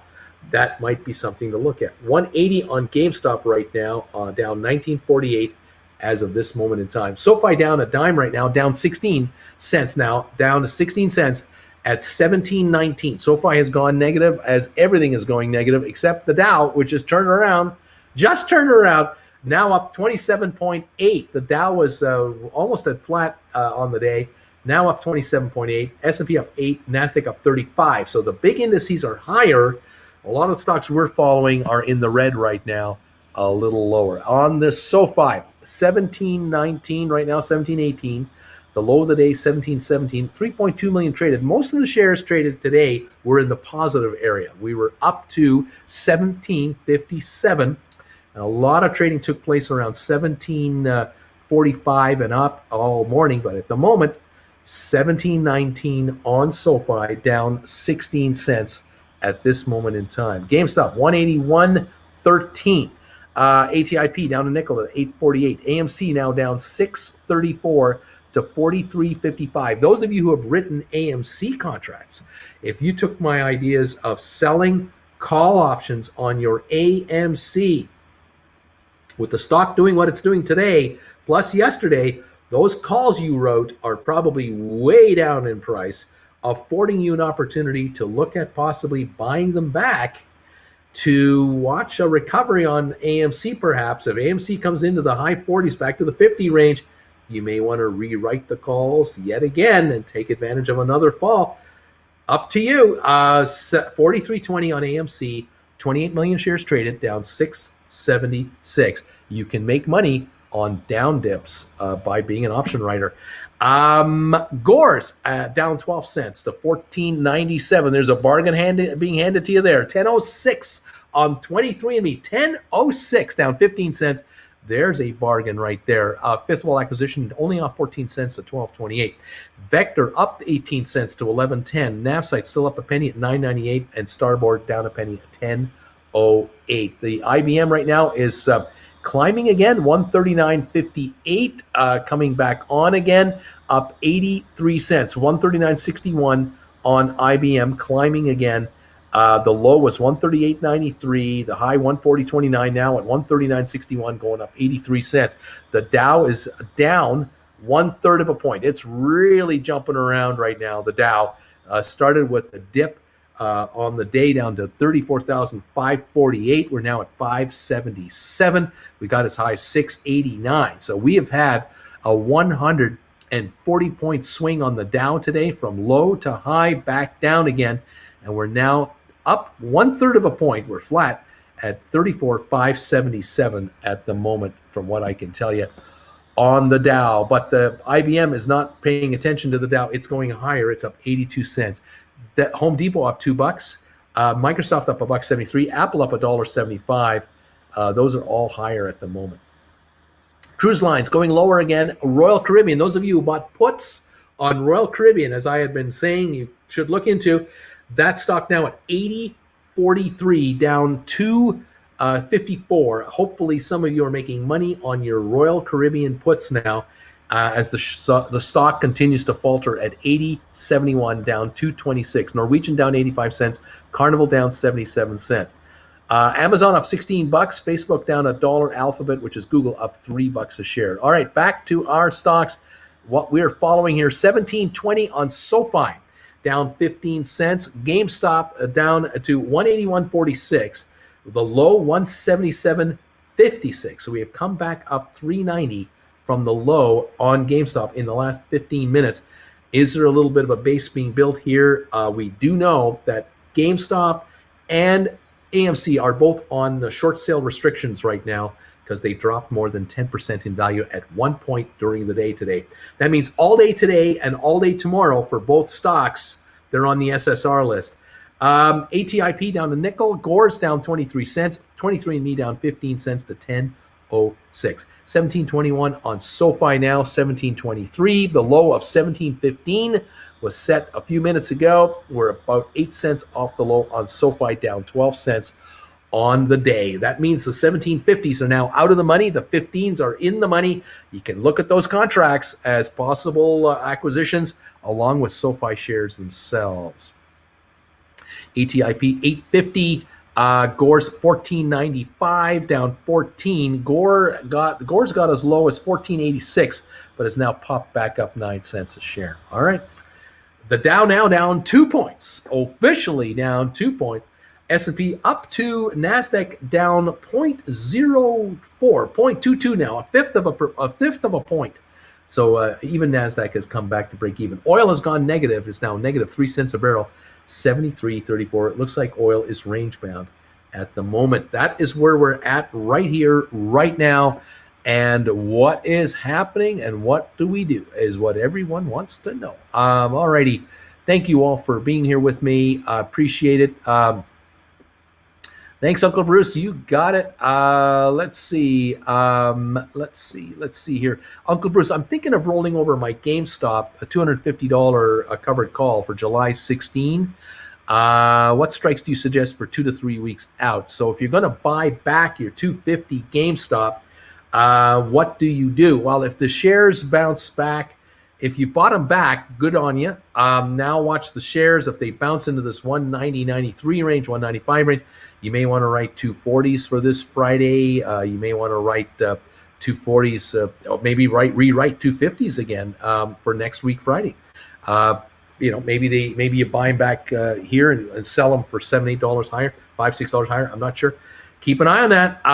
Let's see. I must be stupid, says Seth. I'm still holding 3,300 shares of ME, and I'm at a loss. I wouldn't worry about it. I don't like it either, but just sit around. Just stick around. Don't be doing nothing. Just sit there. And yeah, why would I sell my GameStop when the price is low? Wouldn't it make more sense to raise the price than I would sell? Yes, exactly. This is when you buy the stock. 181.50, 182.27 on GameStop. We're jumping about here. 182.32 on GameStop. These are the dips you pick up on. Yeah, SoFi 17.20 down 15 cents. GameStop down 17.24, 182.32. ATIP down a nickel. AMC down 6.31. Gores down 15 cents. 23andMe down 19 cents at 10.02. How about that? Let's go. SoFi is not dropping like a rock again today. Is a win, and that's true. It is pennies. It is moving by pennies. As with the ATIP, as is Gores, it's only down a dime. 23andMe is on down 18 cents. This is hardly a disaster here. These are just slight dips. Any kind of turnaround, and we're talking dollar gains, not penny gains on any kind of on a turnaround. So get ready, guys. We might be pulling back this bow and arrow, ready to let her go here. These stocks are not really giving up much ground on our SPACs in particular. Let's see here. GameStop needs a tourniquet. Medic. Should I consider buying some short-term calls on SOFI that expire in a week or two or a month since it's dipping, or should I just buy some more stocks? Well, it depends on the capital you have. If you're buying SOFI call contracts, let's say 1750s or something like that for a month or two, you're taking a chance that from here there's going to be a bounce back into the 2022 range, which is not a wild gamble to make, but you have to be cognizant of the fact that any price you pay for an option that has a very short time frame is money you're risking completely. It's cheap to get in, but then again, you could still lose it all. On the other hand, if you're right, you're buying at 1708 right now in SoFi. You just buy the stock right now. This is a good buy. But if you can get 1750s that are a month or two out at a cheap price, and the stock goes to 1850.19 between now and a month from now, a week from now, a day from now, an hour from now, you could do very well, obviously. Let's see. Vilbus, today it looks like another good day to stop looking at my portfolio and go out and enjoy the day. Is the super sale over? I don't know. I sold a 500 strike GameStop call for January 22 for 3,100. Trying to buy back today for 1,650. Fingers crossed. There you go. Now there's a good one. Buy limit for 178. Let's see. My preferred holding period is forever, says Warren Buffett. Let's see. Let's go. Yeah, Mr. Sendica. There's nothing like going from being up 50 grand a month ago to break even today. Where's the green already? Where are we at now? 1712 on SoFi, 180.14 on GameStop. ATIP down a dime at 842. AMC down 633 to 43.63. Gore's down only 13 cents. 23andMe is off 21 cents. Fifth Wall Acquisition down 14 cents. Vector is up 12. Navsite is up 1. Starboard is down a penny. Over at IBM, it's up $1.21 to 139.99. 140.07 on IBM. It's popped up again, and it is going to climb. The Dow now is up 13 points on the morning so far, so it's turning around again. We'll see if this little sell wave has come and gone in the first 40 minutes of the morning across the board. Again, the first hour can be a washout, and then it's the climb back up, and you'll wish you bought and didn't sell. This is the key to making money in these markets. You do not get caught up in the emotion of it. Jen, good morning. How are you today? I'm good. You're sounding a little stuffy. I am a little stuffy. I'm been drinking my cola, trying to stay on top of the stuffiness, but yeah, I'm a little stuffy. Took you through the nursery yesterday. We did go through the nursery yesterday. We got some flowers for our driveway. That's true. I haven't fed the cat or anything. But yeah, we're getting some lawn work done today on the house. Ooh, doggy. Getting exciting around here. Cleaning it up and purdying up the house on the outside to put it up for sale. Absolutely. That's what we're going to do. That's what we're going to do. What you going to eat today? What's it going to be? What's it gonna be? What you gonna do? I'm thinking meat dealio. So I'm thinking sesame seed bagel with the that sesame honey. Seed? I still have some of those onion everything. No, I'm thinking of sesame seed. I want to go with that, and we'll put the honey mustard on there, mayonnaise, and that mayo, and then we'll put the meat on there and a slab of cheese, and we're good to go. Okay. We're gonna get that colon stuffed up big time. Oh, wonderful! 181.53 on GameStop. We're up almost $4 from the low of the session so far today. IBM now 140.11, up $1.33. You IBM call holders are getting richer. SoFi 1708 down 27 cents. GameStop 181.93 going for 182 now. That'll be the highest level in about 30 minutes. If this happens, it just did 182.23. We just went through 182 on GameStop. We might be coming through a bit of a void here of stock available for sale. We'll watch that closely. ATIP down 12 cents. AMC 44.30 down 5.66. That's improving a little bit. Gores 14.96, only down 13 cents. That's improving a little bit. That is a little better. We're up a dime on Gores from the low. 23andMe 10.07 down 14 cents. A little better too. Okay, IBM 140.01 up $1.20. The Dow down 0.19 of a point. Are we at the turnaround point of the morning? Did we have a little sell-off in the first 15, 20, 30 minutes, and that's all she wrote? And now we turned it around. Is that going to happen across the board or on limited certain stocks? 182.20 on GameStop now. We're approaching a $5 recovery in the stock. If we pop a little more, we'll see U.S. job openings hit a record of 9.2 million job openings as businesses compete for limited supply of workers. This is good for all of you out there who want to work from home, want a new life, do not want to go back to the old ways. These employers are scrambling to find employees. You're in charge. You're in control. It is yours to take advantage of, and you may be able to be a consultant going forward from your own home and not have to go back to an office ever again. This is awesome sauce stuff. I love it. If employers are short 9.2 million, that means across the U.S. there are shortages everywhere. You could find yourself living in New York working for a company out of Phoenix. You could find yourself in L.A. working for a company out of Atlanta. If it's all remote, it doesn't matter. Very exciting stuff. 181.90 on GameStop as it's jumping about here. Will it go through 182 again and then higher? We'll see. 181.98 right now. 17.06 on SoFi, down 29 cents. ATIP down 17 cents. AMC down 5.83. Gores down 16 and M&E down 14 cents. All right. No explanation other than more sellers and buyers. Oh boy, is ME going sub 10? Ouch, should have taken profits at 30. Now break even on those Octobers.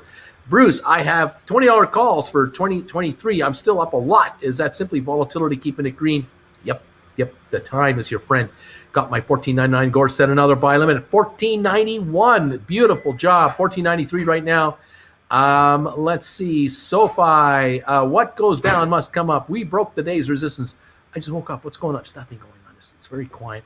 You just say, just go back to sleep. I set another for 14.87. I'm looking for deals. I'm rather upset that I'm tapped out, tempted to sell all my other positions to get more. Let's see. How do I buy the course? Is it on YouTube? No, it is not on YouTube.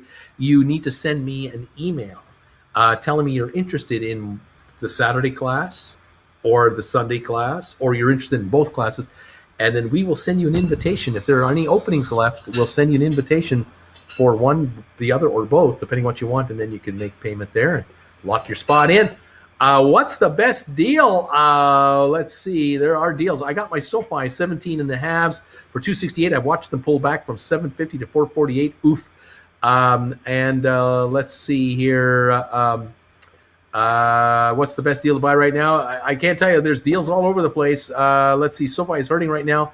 Geez, in with 2,000 shares, looking to add more. Let's see. These are the days you buy. These are the days you scoop up cheap stock. 1704 on SoFi. 183.45 now on GameStop. It's popped up now $6 from the low about 20, 30 minutes ago. It's popping back up a bit. Let's go. Uncle Bruce, the contracts aren't dropping. It's a blip. SoFi down to 687 over the last 4 weeks. If this isn't a dip to buy, I don't know what it is. We are under attack. Could this tiny community actually be a threat? IBM is taking off again. IBM right now is 140.01 up $1.23. Looking good. Let's see. I grabbed a little GameStop. Analyst rating on ATIP 12, 13 to 14. Not expecting 25. Should we be concerned? I would not be concerned.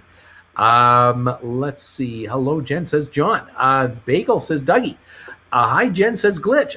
Jen, you eat the bagel today. Uncle Bruce, I have ATIP 7.5 calls for November. That was the furthest out at the time, currently down 35%. with a wide bid-ask, hold or sell at a loss and roll. What can I do? Sit there and do nothing or buy more, and only try to buy a nickel ahead of the bid. Be the cheapest buyer down there if you want some more. Don't sell anything to anybody. Bagel Boost says, Dougie, a free thinker, AB, he sells when he thinks the price is fundamentally overvalued. He prefers to be in a company that will continue to grow with the times. This is Mr. Buffett, thereby allowing him to hold forever, not any stock. Let's see. Let's see. Don't get rid of anything. Let's see. Hi, Jen. And when there's blood in the streets, pick it up. $17 on SOFI right now, down 35 cents on a volume of 4.9 million. Hit touch 17.95. It's a 17 bucks. 16.95 was the low. 183.34 on GameStop. Back to this 183 level. We'll see what's going on here. 831 on ATI. P down 22 cents. AMC 44.45 down 5.51. Gores 14.95 down 14. 23andMe coming back up a bit here. 10.12 down only 9 cents now. Touched $10 today for just a moment. Fifth Wall down 14 cents. Vector up 18 cents. Navsite down a penny. Starboard down a penny. We've got IBM at 139.72 under 140 again. We're jumping around. The Dow down 11.6 points. Now down 10.4 points on the Dow. S&P up 5.6. NASDAQ positive again, 24 on the upside. All right.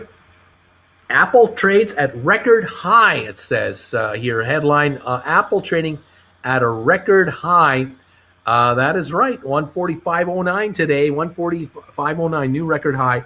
Up $2 today on 31 million shares of 32.3 times earnings. So Apple is trading at record highs. We've got IBM 139.75. Home Depot 321.52, up $2. Microsoft up $2.70 as well. Interesting. Royal Caribbean down $2.02 to 80.95. Amazon up $24. Facebook up $2. Alphabet up 10. The FANG stocks are doing really well right now. SOFI $16.93 on sale on a discount. That is where we're at. 182 on GameStop. A little pullback here. Another little dip. What are we going to do? I thought SOFI was going to heal today, but it seems we're continuing to march downwards. When they go left, I go right. There you go. Oh, Jen, thank you. I'll be right back. We got his bagel here with a little bit of meat on here. Oh yeah, we got some beer sausage. We got some Bavarian meatloaf on here. These are the cold cuts, and we got some cheese on here. So good, fantabulous. You gotta love this. All right. Let's see. Here we go. Thank you, Mad Dear. Thank you, Jen. Bruce, how does earning potential for stock versus options compare? Say I buy 10 grand in stock and ditto in calls. The stocks go up 100% afterwards. Which earn me the most? It depends on the contracts you're buying. And we'll be going into this in the class this Saturday. We are going to be talking about this exact topic on buying and selling call and put contracts, how this works. We'll be covering this as well on Sunday when we talk about writing call options, on how you can benefit from deterioration of contracts as people buy the wrong ones and that type of thing. There's two ways to play this game. You own them or you sell them. Well, there's three ways. You don't do anything, I guess. But you can make a lot more money on call options if the stocks go up than on stocks themselves, certainly. Anti-PC, I got a $180 GameStop. Now I'm done. 182.79, looking good.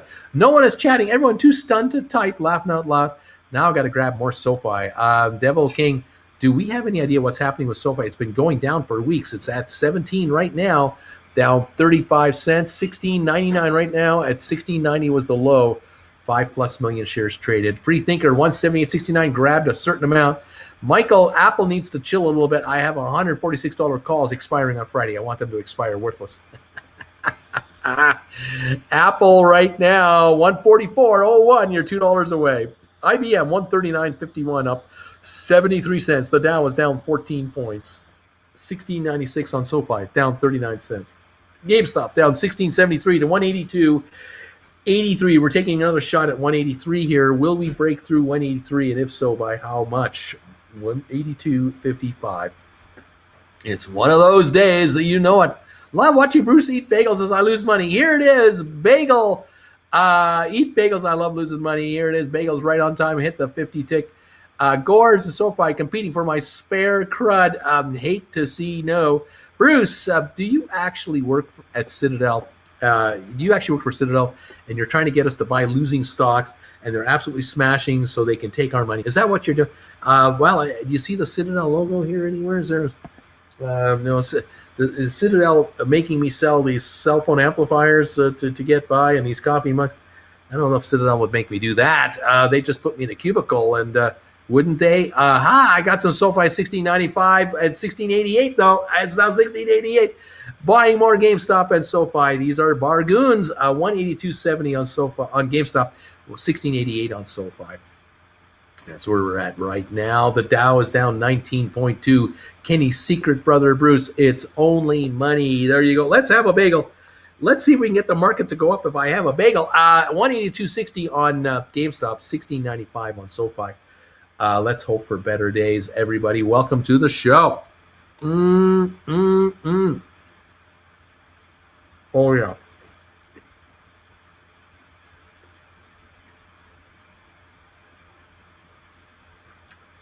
Oh, the bagel is good. It's so good. Andy says, I have a SoFi acquisition edition problem. Damn you, Bruce. Now I got to get some 1688. It's trading there right now. Bought more GameStop in the 180s. 181.68. Investing in stocks like playing a giant whack-a-mole game at expert level. 6 more, says Aaron. I sold 10 SoFi, 15 puts, 716 at 2 apiece. Assign me, I dare you. Drop this thing to 15 at 15. I dare you to sell it to me. There you go. There you go.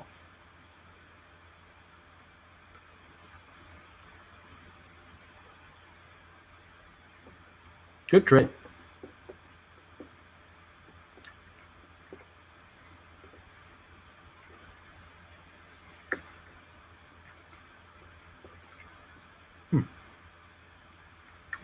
What is the gold emblem on the black card in the ashtray over your right shoulder?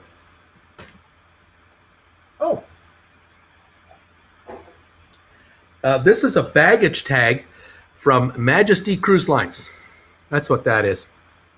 That's what I have here. It's a leather bag tag from Majesty Cruise Line. That's not Citadel. I don't have a Citadel logo anywhere here. I'm not a Citadel guy.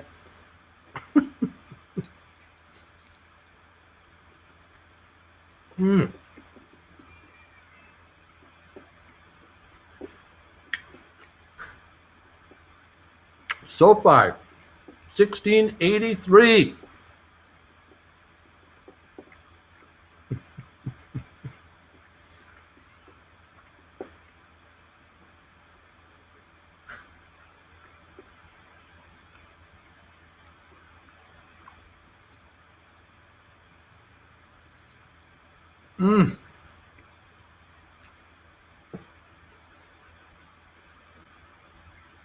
Bagel's delicious. I hate to tell you, it's so good. Come on, market. Let's go SoFi. Let's go GameStop. Go. Oil down $1.12 a barrel. Oil, 72.22. Under pressure again. Dow down 50. S&P up 1. NASDAQ down 2.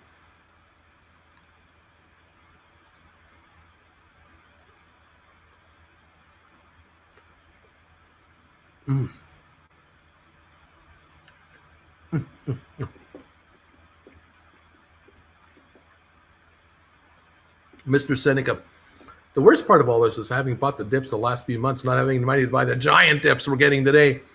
1680 on SoFi, down 55 cents. 181.16, 181.29, down 18.27 on GameStop.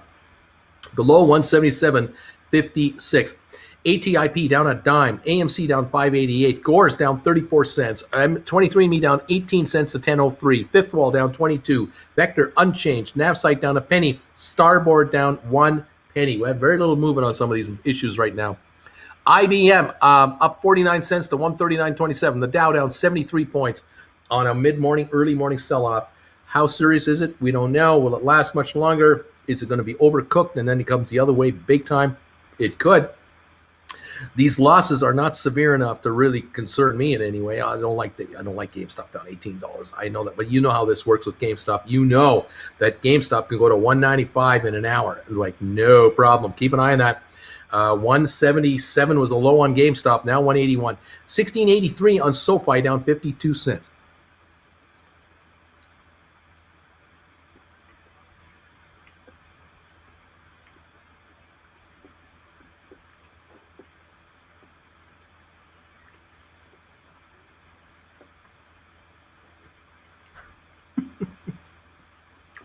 Citadel Cruise Lines. I keep saying it. It's a bargain. This is a $30 stock. You're going to love me when this is $30 if you're buying it here. You're going to love me. Get the options. Get this stuff. 1682 on SoFi. My goodness.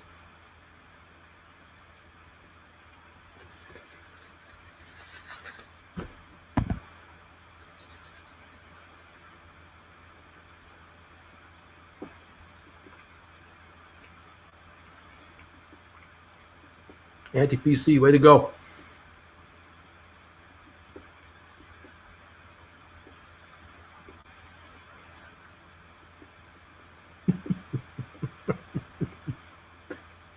Citadel Cruise Lines. The dip keeps on dipping.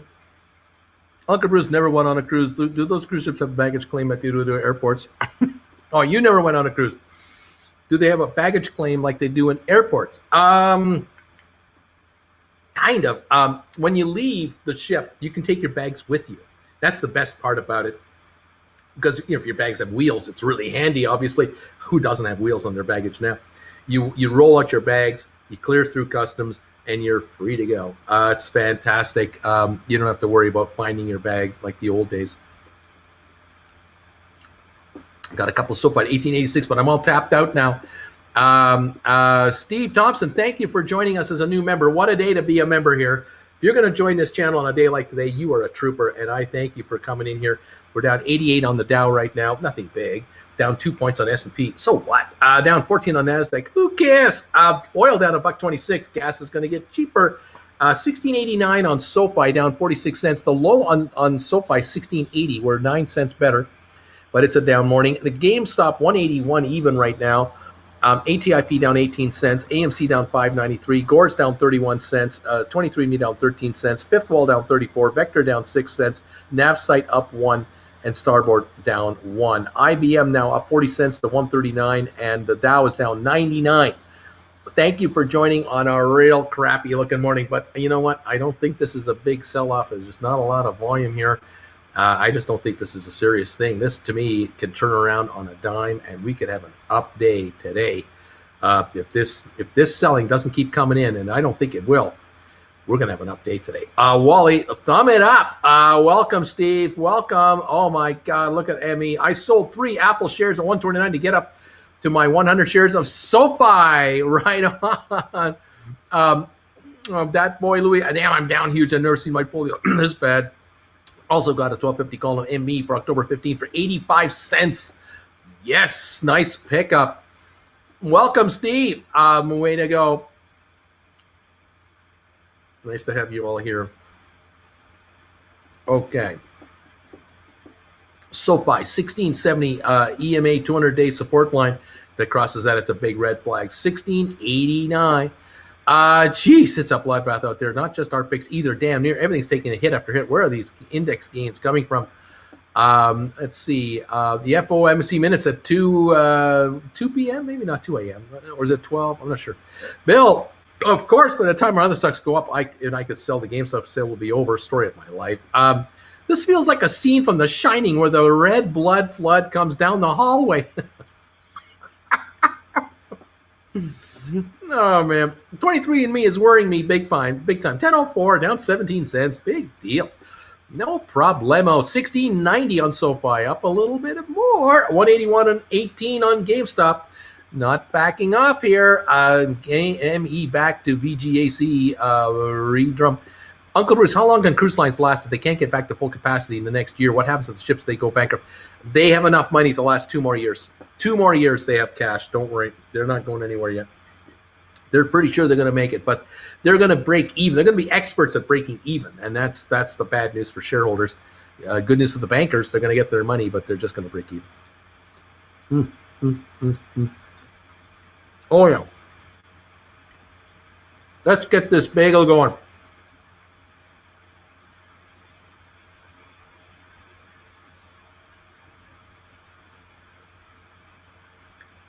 Dow. The Dow down 124. The Dow dropped yesterday 200, down 124 now. S&P down to 5. NASDAQ down 18. They're not following. The Dow is on its own. It is not a broad market sell-off. The Dow is up, and it's only off 1/3 of a percentage point. That's it. This is not enough selling. It is not brutal enough. It is not heavy enough. It is not panicked enough. It is penny selling. It is nickel and dime selling that's coming in here, which tells me the turnaround will be violent, dramatic, and could be quite lucrative. Just hang in there. Just sit around. Just stick around. Pick up some deals and stick around. Anyway, there you go. SoFi right around my average. Guess I'll have to buy more. Let's see. Yeah, this is when we separate the gamblers from the investors. That's right. This is where it's all about. Let's see. Oh my gosh, Gore's 1474, 1478. Let's see. Yep, cruise lines have finally started listening to you today. I've been calling for this for 5 months. It's unreal.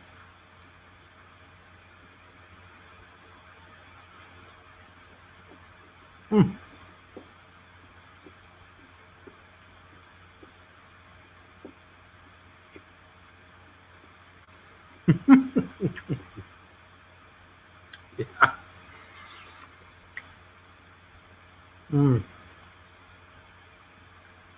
I remember the old movies too. By the time I got into business, those machines were long gone. But we were still doing the ticker, the Dow, the Bloomberg, and the Newswire machine with the paper just rolling off, news going all the time, market news and updates.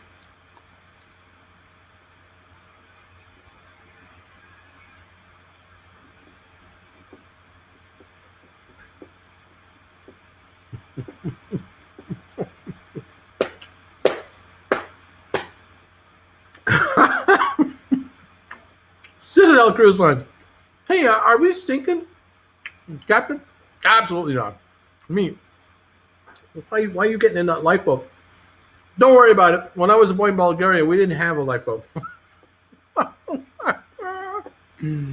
Oh, man. Wow, down 430K. Wow. Wintrell, new member. Welcome, Wintrell. You're a brave one joining us today. I'm glad you're here. I love having you.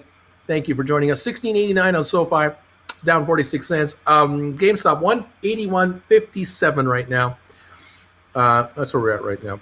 Just hang in there, guys. The Dow is down 84 points. It's come back 40 points like that. S&P down 2, NASDAQ down 19. It's not a serious sell-off here.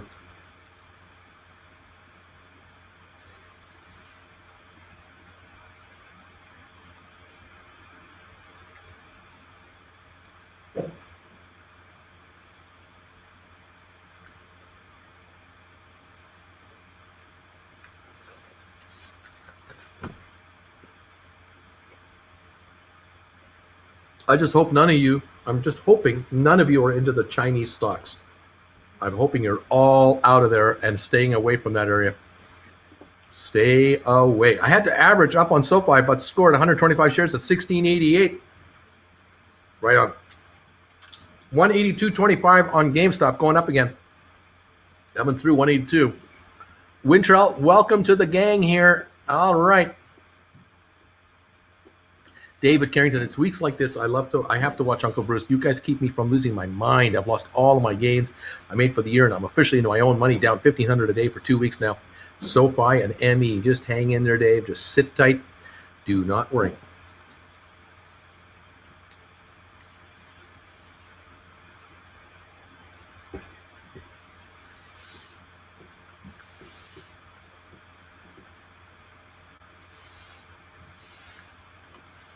Not selling. Hey.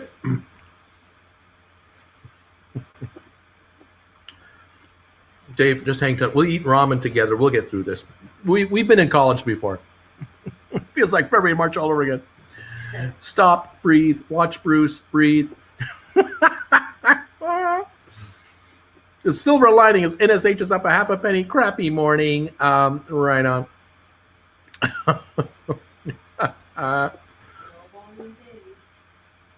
Yep.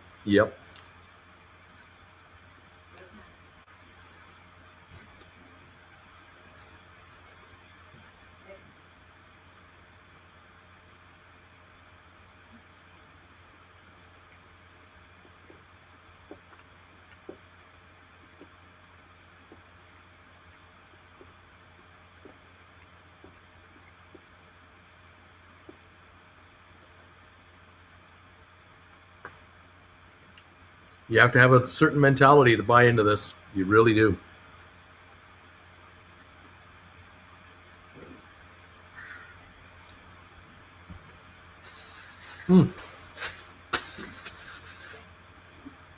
So good. Oh.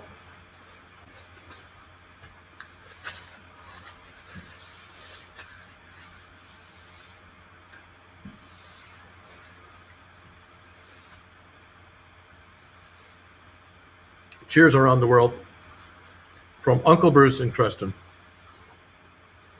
Oh, that bagel is terrific. Getting me through the morning here. 1688 on SoFi, down 47 cents. So what? GameStop 182.11, down 17.45. We're on a short sale restricted list right now, today and tomorrow. ATI Physical Therapy 816, down 37 cents. AMC down 470, also on a short sale restricted, all day tomorrow, today and tomorrow. Gorse down 32 cents. 23andMe down 18 cents to 10.03. We are talking Bargoon City here. We got a Dow down 111 points, S&P down 7, NASDAQ down 47 points. We aren't even at a third of a percentage point on the down dip on these markets, on these indexes. There is no sell-off happening here of any significance. It looks red, it looks awful, but it's not awful, actually. Actually, this is quite healthy. You get sell-offs like this, this is a joke. You need sell-offs of 5% in a day on the indexes to really get something serious going on. We need, on the Dow, a 1,700 point drop midday to get anyone's attention right now. Down 119 points, chump change. S&P should be down 200, and it's not. NASDAQ should be down 700. It's not. Down 57 on NASDAQ, down 9 on S&P, on 114 on the Dow. There is no selling coming in here. It is the odd, there's a little downward pressure on stocks, but there is no serious selling here. The institutions are not playing along. This is retail investors who are nervous ninnies, probably overexposed on margin as well. There will come a point where these prices will reach a point where they're just too irresistible to stay away from, and the bargain hunters will come in here aggressively and pick up stock. Up 49 cents on IBM. We're up $1.60 on Home Depot. We're up $1.20 on Microsoft. $1.19 on Apple. We're up on Amazon, $20. Facebook up a nickel. Alphabet up $6. Target is up $1. Costco's up $5. It's not all red. Walmart's up 65 cents. eBay up 71 cents. Snowflake up $3.30. Workday is up $1.35. It is not a bloodbath out there. Yes, there's red.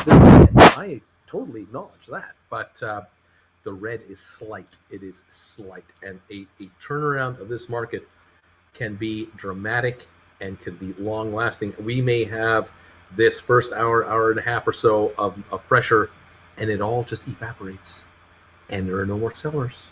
Everyone looks around the party going, all the sellers, they all left. They all went, where did they go? And the only ones around now are the folks who are having a party, looking for good times, and up we go the other direction big time. And all those sellers will regret getting out this morning because they made a mistake. They should have hung in there. That's how this market works. Hang around. 182.54 on GameStop. It might be taking a run at 183 again. We're going to keep an eye on this. 182.44. If it breaks through 183.84, then it could gap to 190. If you've already bought back your call options on GameStop that you wrote, good on you. Now sit tight and see if you get this 190.95 correction range, a little bump back. You might be writing options all over again here, making even more money on GameStop options. AMC was low as $6 now only down $4.30. Hopefully you bought back your contracts, getting ready to rewrite new ones. Let's see what happens here. 1689 on SOFI, down 46 cents. We're as low as 1680. Volume of 7.4 million. The flush out continues, and it'll dry out. It always does. 1690 on SOFI, 182.92, 183.02 on GameStop, 183.02. We just broke through it. Now let's see what is left. If there's anything out there for sale. ATIP, 820 a share. That is 4 cents higher than the low of 816. Gores, 1473, low is 72. We're at the low right now on Gores. On not a lot of volume. 23andMe, 989. This is it. This is the low trade of the day. We both broke through 10, scaring some folks out. There are some bargains to be had here on 23andMe now. This is cheaper than what Richard Branson paid. You're buying it cheaper than a billionaire. And many friends of his be picking this stuff up right now. Forget the options. Buy the stock, 23andMe. Just buy the paper. Fifth Wall down 27 cents to 12.15. Vector down 19 cents to 10.72. NavSite 9.95 down 2. Starboard down a penny to 10.08. And the Dow down 125. IBM up 51 cents right now to 139.29. SoFi 16.89. GameStop 183.14.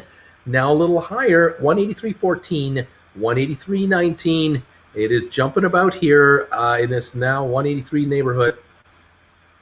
We'll see if there's really all that much there. 183.21 I'm showing now. Back and forth it goes. Volume on GameStop this morning, 2.5 million. Finally, some volume. Not a lot, but some. SoFi, 7.5 million at 1690 now.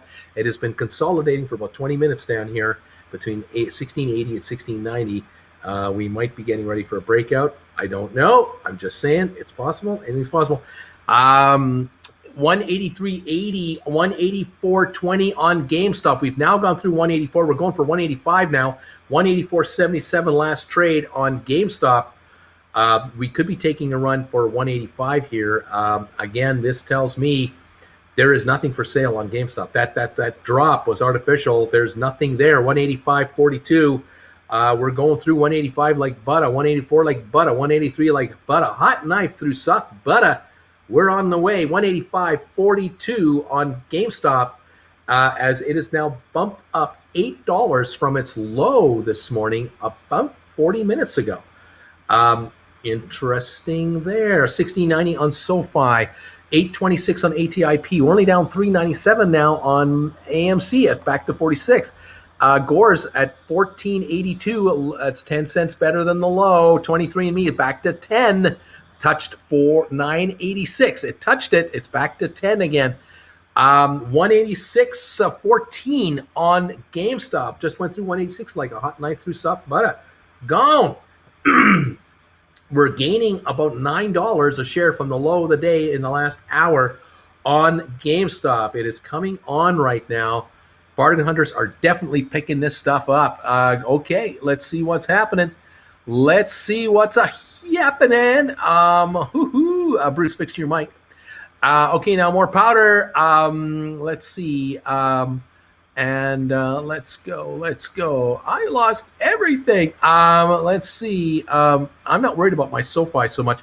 It's half my investments. My freak out gut turn is the other half, 50% 23andMe, December calls. list at 2/3 value. First time doing calls right now. It's a bath. Let's see. 23andMe. 1690 now on SoFi. 185.65 on GameStop.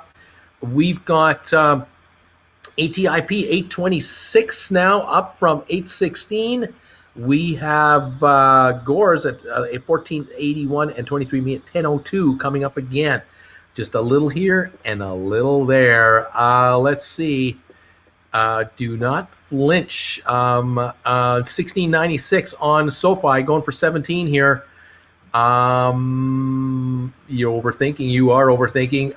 Let's see. Let's see what else is going on here. I have confidence in SoFi 23andMe. Great buying opportunity. Need some Uncle Bruce info on ATIP. We're at 185.26. GameStop, save the day. That drop was artificial. What do you mean it's a drop artificial? Well, you get this kind of momentum drop, and it's not to do with any fundamentals. It's just the market, overall sentiment. And you get people throwing in the towel because they're frustrated. Flippers get frustrated. This is where you see the sudden snapback. $17 on SoFi right now. That's an example right there. SoFi hit a low of 1680, just touched 17 again. GameStop now, from 177 to 185. I mean, $8 pop.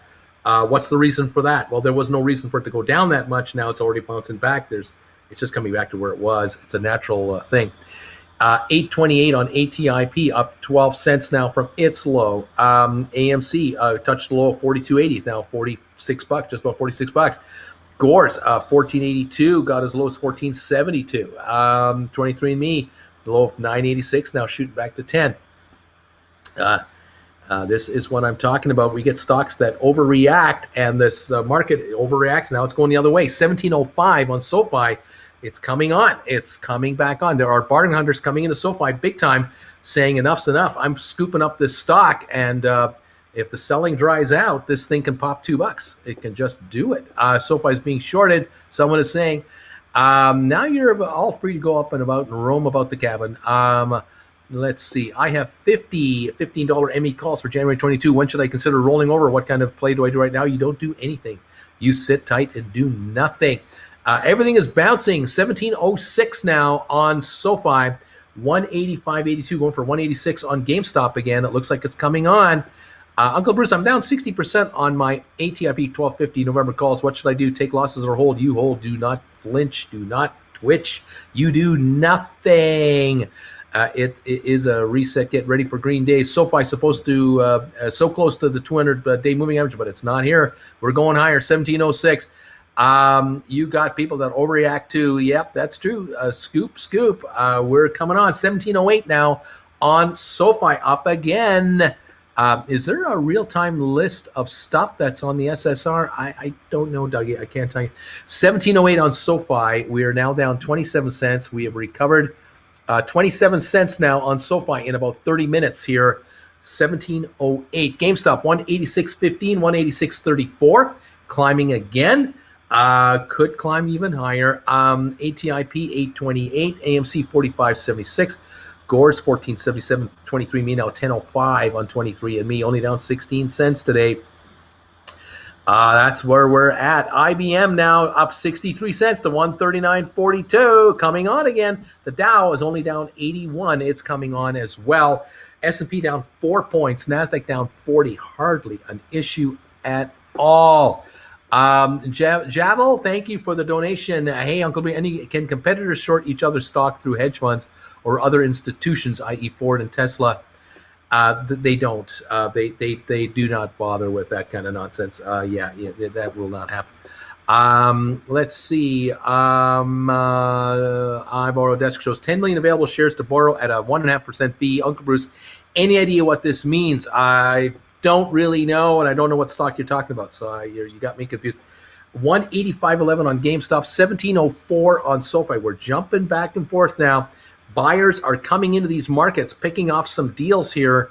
There's some bargain hunting coming in. 23andMe now at 10.10, only down 11 cents on the morning. It is coming on here. The Dow down 83, S&P down 5, NASDAQ down 43. That's what we have going at the moment. Looks like the market is coming back on right now.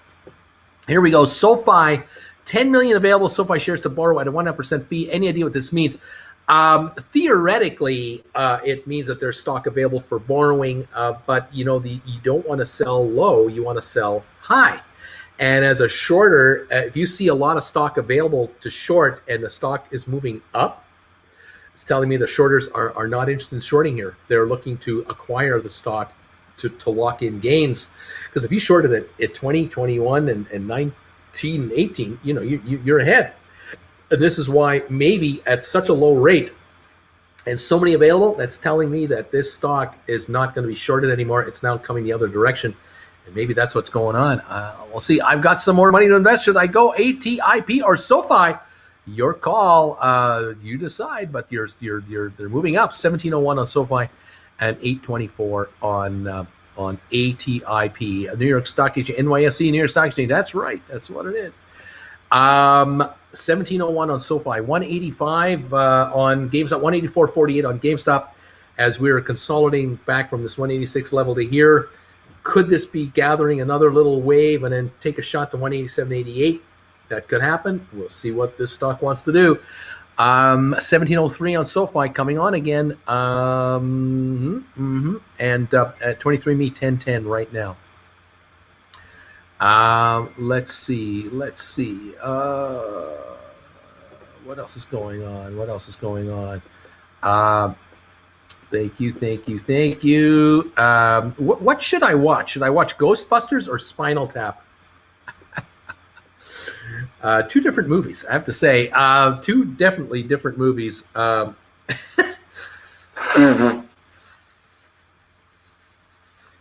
If you've seen Ghostbusters a bunch of times, watch Spinal Tap for something different. But Ghostbusters is a popular choice for sure. 1705 now on SoFi coming on again. GameStop 184.84, 184.73. We're jumping about here a lot. Let's see here. 1013 on 23andMe, only down 8 cents. 23andMe only down 8 cents. I watched a really good horror movie this weekend. We got the market coming back on a bit here. IBM up 43 cents to 139.29. The Dow down only 60, down only 55. The Dow is coming on 1706 on SoFi now. It's coming on too. The S&P only down 2.5. NASDAQ only down 34. And Dow is coming on right now aggressively with some buying here. Okay, let's see. I fear Fear Street wasn't bad. Okay, continuing forward. 1706 on SoFi, down 29 cents. That's all it's down. 29 cents here. GameStop 184.65. Will it take a shot through 85 and 86 and go higher? ATIP at 830 now.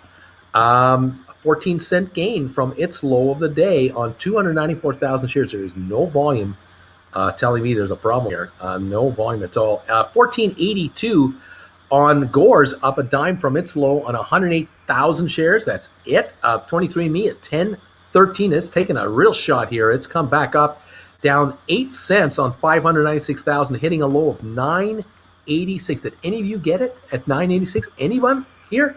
Anyone scoop that 23andMe under $10? Anybody? 1013 right now, down 8 cents at the moment. 184.93 on GameStop. The Dow down 54 points right now. All right. We're watching a horror show right now. Maybe the bad guy's about to be dead soon. Oh, kids. You newbies, if you haven't been in the markets for 15 years, you're a newbie. If you've only been in the market 5 years, you're an absolute rookie. If you've only been in the market 6 months, you are brand spanking new. Welcome all to the fun of the markets as we watch what's going to happen here at 184.91 on GameStop. Dow down 61, S&P down 2.5, NASDAQ down 32 points. We have got nothing going on. Nothing bad happening here. Let's see. 23andMe. Did you get some at $9.99, John? Beautiful. Uncle Bruce, I have 4 ATIP $12.50 November calls. Should I buy more, or maybe some 10, 12.50s for February? Well, if you can get them, you can get the 12.50s at a super cheap price. Great. Otherwise, you can buy some Novembers. Hopefully, they'll get them really cheap. If they're super cheap, you want to get them. Bought 100 ATIP shares yesterday, $8.90, and I have a call option for February at a $10 strike price, not $191. Waiting to the moon, right on. We are bleeding. One of my favorite horror movies is Frailty. All Gucci will be all right. We're going to be fine. Let's see. I bought another bunch of gores to balance my portfolio out. Under 15 is a bargain on GVHI 1480. We're now at 1014 on 23andMe, only down 7 cents. SoFi 1703 down 32. GameStop 134.33. The Dow down 65. S&P down 2. Nasdaq down 31. I scooped SoFi, but ME didn't hit my target, so I didn't trigger like I missed it by 2 cents. Mark, do yourself a favor, everybody. Sell all your stock and buy GameStop.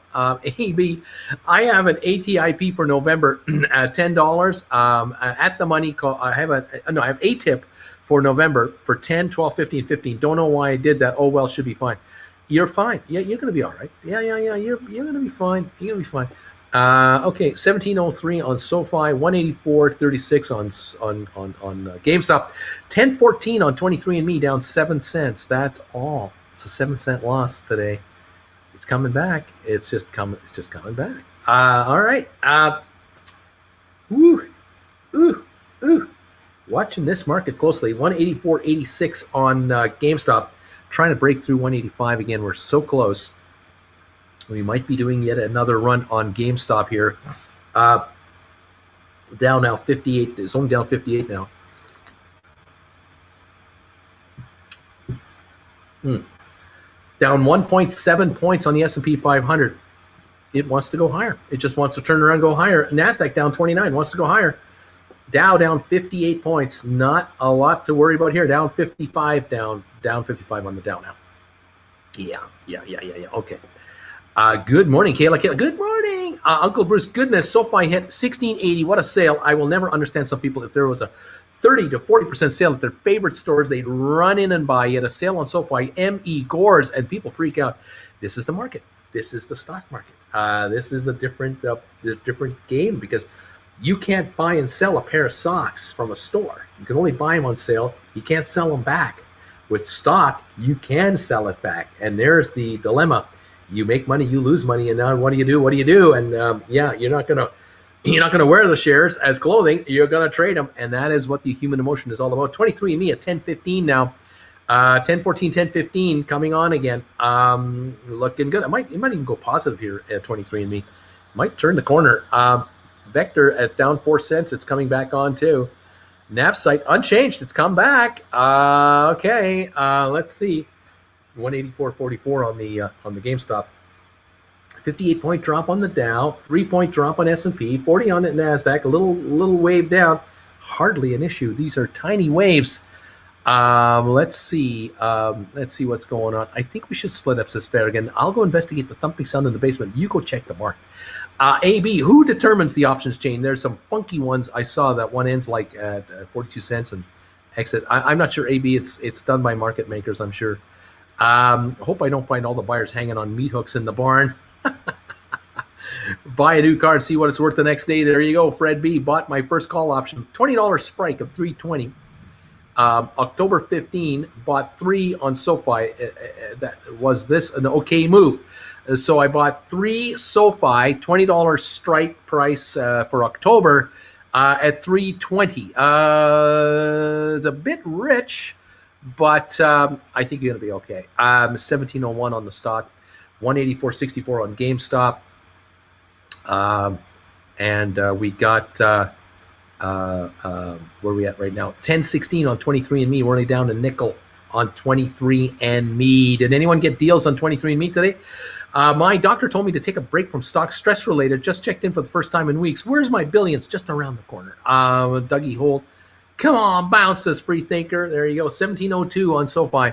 184.90. We're going for 185 now on GameStop. Going to take a run at it again.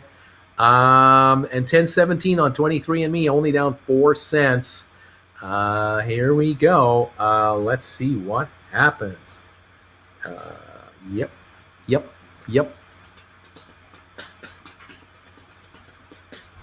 Jen, how you doing?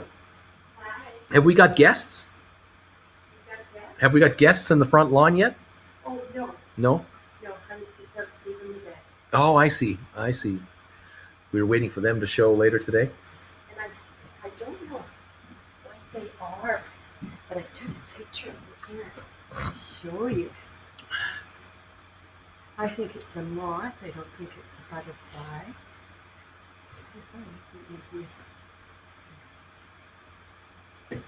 See? Okay.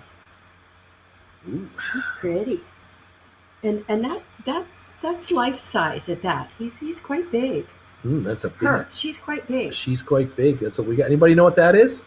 It's a moth of some kind. Any ideas out there? She's all of you. Pretty. What do you call an expert in insects? An insectologist. An insectologist? See, and here's another one up on the light. You can see how dirty my light is. There's one right there. Yeah, look at that. See? Oh yeah. It's very cool. 1705 on SoFi, kids. 184.16 on GameStop. We've got 23andMe is in the money. We're up 6 cents to 10.27. Did anyone get this stuff below 10 today? Hit 9.86 this morning. It's now higher, running up. It's at 10.28 now on 23andMe, up 7 cents. Turnarounds are sweet. I love it. We got a green one going here. That's a bug. Lunar moth, says Dougie. Entomologist, moth, get in now, boys. Entomologist, I don't know what that. That's a mantra from space. No, thank you. Laughing out loud, Mothman. ME about the rocket. I can feel it in my plums. 10.27, up 6 cents. My average is already 9.97 on ME. I'm good. It's going higher. 1704 on SoFi. GameStop 184.56. Entomologist. I bought ME at $10. 10.28 now. Going higher. How about that action? The volume on ME is 648,000 shares now. 10.28, 10.26 right at the moment. Okay. Nice to see a green one on my screen. That's a nice change. Laugh out loud. I can't wait to see how effective your plums are. ME rocketing to zero. Michael picked up an ME call for October 10 for $1.50 when it hit 9.94. I hope it pays off. There you go. Beautiful job. Did I just hear you talking about your plums? No, not my plums. They're not. We're not talking about my plums. No. NTPCs. NTPCs is laughing a lot. Shut up, Mark. That's what she's saying. Birdie is praying. Erica, my January 2023 SoFi contract took a serious dive this morning. 1708 on SoFi. We just inched up a little more. 1727 on ME. 1709 on SoFi. A little more. That's a xenomorph. I say we take off and nuke the entire site from orbit. Mark, it's the only way to be sure. Mark Blue Sky's laughing out loud. We need a stonkymologist. That's what we need, a stonkymologist. Farmers market entomologist. What's the difference between an entomologist and an entomologist? An entomologist could tell you. I suppose they could. I bet you they could. Yes, 1706 on SoFi. 10.27 on 23andMe, up 6 cents. Yes, a 20-something or 30-cent move on your stock will move your option. Definitely will move your option, get it in the right direction. That's right. The Dow is down 35 points. We have come back from a loss of about 120-something points. The S&P is down 3. NASDAQ's down 51. Then the Dow is only down 24 now. It's coming on. The Dow is coming on, which means the markets are coming on. IBM now up 55 cents to 139.33. The Dow down 20 points. That's all. The Dow is down now, just 20 points. We're at 553, 34,553. We were at 34,435. So we've gone up 120 points from the low at this moment in time. 120-point gain on the Dow from the low to here. So definitely an improvement. That's in the last 20 minutes. That's very good. 1704 to 05 on SoFi, 183.35 on GameStop, ATIP 830 down 23, AMC 45.49 down 447, Gores down 35 cents to 14.74, 23andMe up 8 cents to 10.29 on 23andMe. Fifth Wall down 32, Vector down 7. Henrik, you did it. You got it. It worked, Henrik. Way to go, buddy. I know you sent me a message last night. I'm glad to see that. Way to go, buddy. You're in the class. You're in the class. Vector down 9 cents. Nav site unchanged. Starboard down a penny. That's all. It's a nothing. It's a nothing burger. It's a nothing burger. We are on the way on here, and we could have an up day across the board easily. There's nothing for sale, guys. There's no. That's why you pick up these deals when everybody wants out. 183.85 buy and hold GameStop. I'm amazed by 23andMe. Its volatility today. I got my AMC call back at the price I wanted. Should I sell another one for January 2200 for 1045 or too far out? What do you think? I'd wait a bit, see if the stock can get into this 50 range. It might pop up as the day wears on, 50, 52, and then take a look at that thing. You might get even more. You want to get the top dollar now. Be patient on the sell. Be patient on the sell side. You want to score your deal. StockTwits has a forum on ME, and some guy made a long diatribe about what ME is a bad stock. Then a troll account named 23andMe with the corporate logo responded, hey, you know what? Still laughing about it. Patience is a virtue, people. Whomever told the bagel joke and the sis boom ba joke yesterday cracked me up. Well, I did the sis boom ba thing. I stole that from Johnny Carson. Karnak the Magnificent would hold up the envelope with an answer. And the answer was sis boom ba. Sis boom ba. Describe the sound a sheep makes when it explodes. I love that one. SoFi 1704, GameStop 183.20, ATIP 827 down 26 cents. It's up 9 cents from the low. Little better. AMC 45.16, Gorse 14.74, 23andMe 10.26. It's in the green. I can imagine an ape running up to Branson yelling, "Sir, ME is under $10. What should we do?" So Richard being like, "So what?" It's time to get back to what we're good at. GameStop buy and hold. Fadigan, should that be a Xenomov? No mess. Got 5 SoFi $17 strike calls for 39 cents for this Friday, just for fun. It's only a $200 gamble, but a little gamble never hurt anybody, right? So you picked up calls for 39 cents a piece. There you go. 1704. You're in the money, 4 cents. If they go to 18 today, you got a $500 position. Yeah, book value. I mean, sure. I mean, heck, 1850 tomorrow. You 750. You're gambling though. ME on the move. 1026. My favorite entomologist is Delbert, played by John Goodman in Anacrophobia. Yes, it's alive. Uncle Bruce, at what strike would you make a covered call on GameStop for July 16th? You get 5.5 on a 210. You get 420 on a 220, 340 on a 230. Well, I would be looking for GameStop to go a little higher here. 183.90 right now. I'm thinking in the mid 190s is where we're headed here. My hunch. That could be little today. Henrik, we got it. Way to go, Henrik. You're in for both classes. You got both now. And Jian Lee, you're in. I got you, Jian, for one of those classes already. Beautiful job. 183.81 on GameStop. So GameStop goes to 195 to 198. Then look at those calls. You'll see that you'll get more. So just hang around. You got all day to write it. Wait for the best price. Okay. Cheeseburger, Pepsi. Why is the new company heavily short or out of the gate, going public? Welcome to the big leagues and then squish like an initiation. There was volume last week. Where did the buyers go? You're talking about SoFi, aren't you? You're talking about SoFi. We're at 8.7 million now, and we're definitely on the right track. We're on the recovery track right now at the moment. Look, it's a big boys game. Hedge funds are all over everything. They're everywhere. So are hedge funds, mutual funds, pension funds. You gotta put on your big girl pants. You got to put on your big girl pants. That's right, Jen. Jen just said it. Put the big girl pants on and get with it. You're part of the system. You are not the system. You're part of it, and we just got to pick our spots. That's all we got to do. 184.29 on GameStop's going higher. Here we go.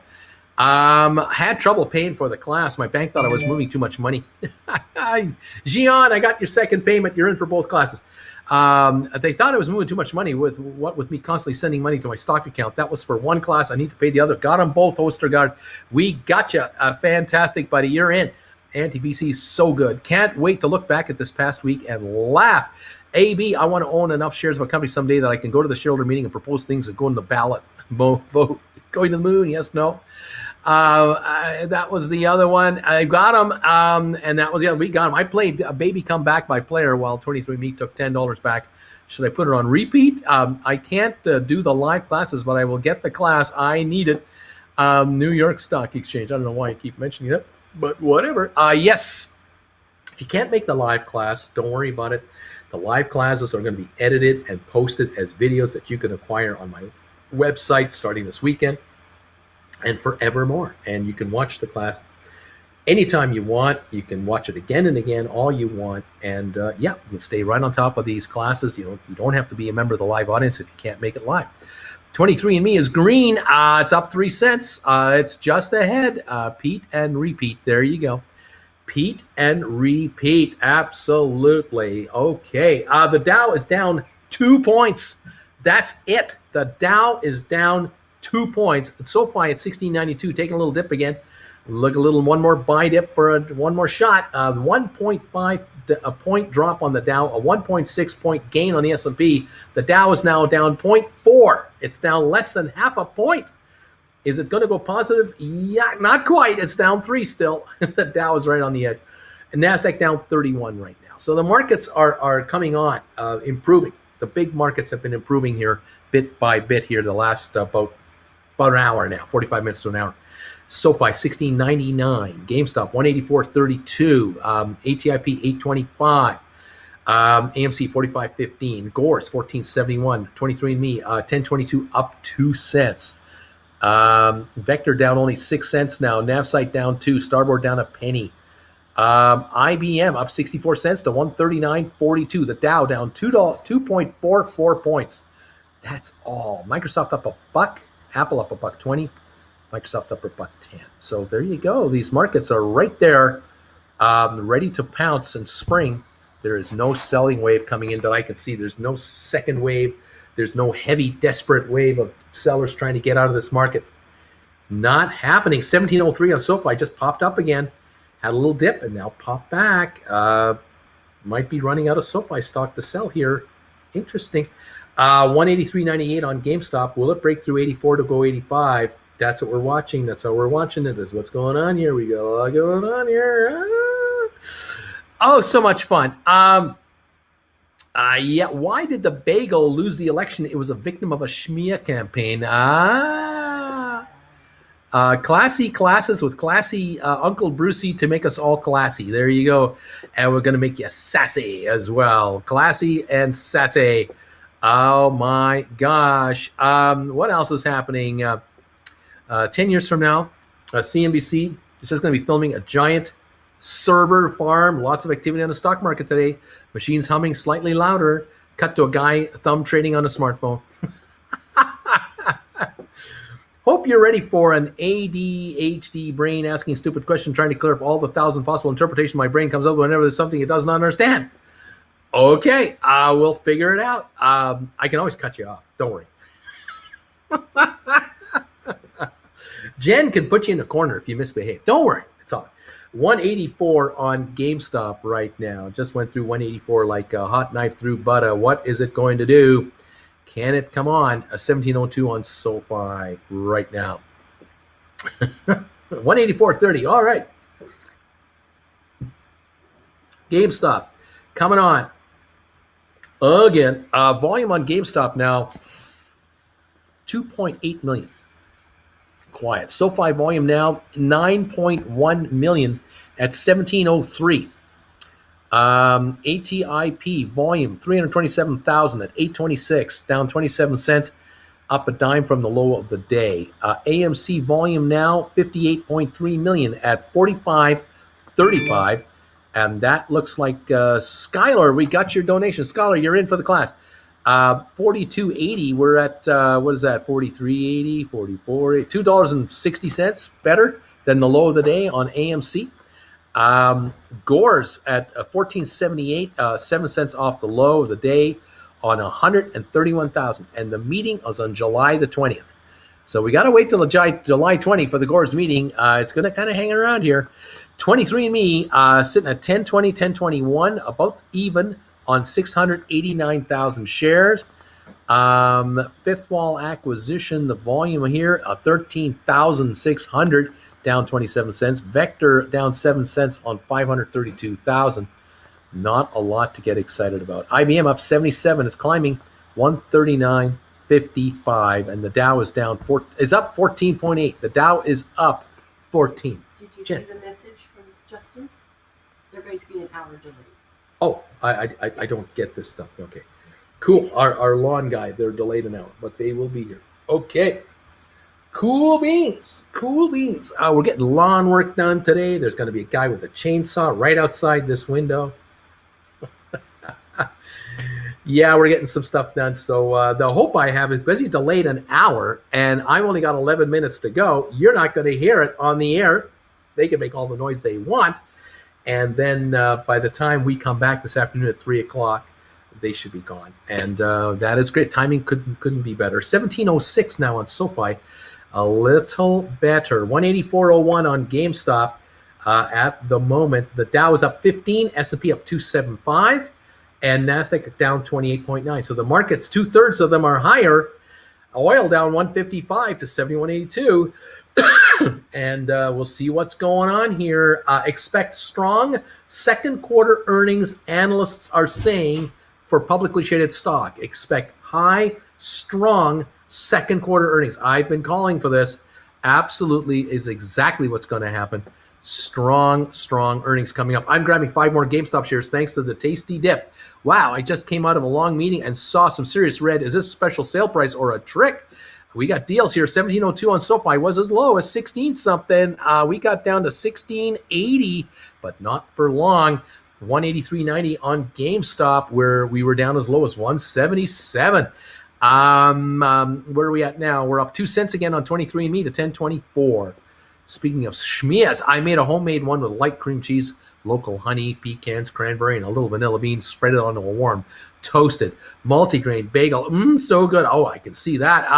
That might end up useful. I always seem to have too many questions, but that's why I signed up for the class instead of just videos, so I can ask if I'm struggling to understand something. Right on. Skylar, get your lawn guy to go all in on SoFi. Martin, when my portfolio is green, glued to the screen, watching every move of every stock. Me, when the portfolio is red, better close the ticker so I don't do anything stupid like selling on a down tick. Anti-PC flash sale. That's right. We had a flash sale, Simon. That's what we had here. AB, is it a common breaking point for people to get into the market when their savings are flattening and their job isn't really paying them more than maintaining standard living was for me? Well, people do look around, and when you can't go to the office and you can't leave your house, you reflect on your life. Then you ask yourself, what am I going to do when things turn around again? Do I want to keep doing what I was doing? Was that the right path or not? And that's how life works. And some of you are making changes, and I think it's fabulous. 67 Flyer Hybrids. I suspect I have a bad quote, but SoFi said its short interest is 148%. Yeah, I can't verify it, can't deny it, can't tell you anything about it. No idea. Can't comment. No clue. 1702 on the stock. I can tell you that. 1702. All right, now on the stock.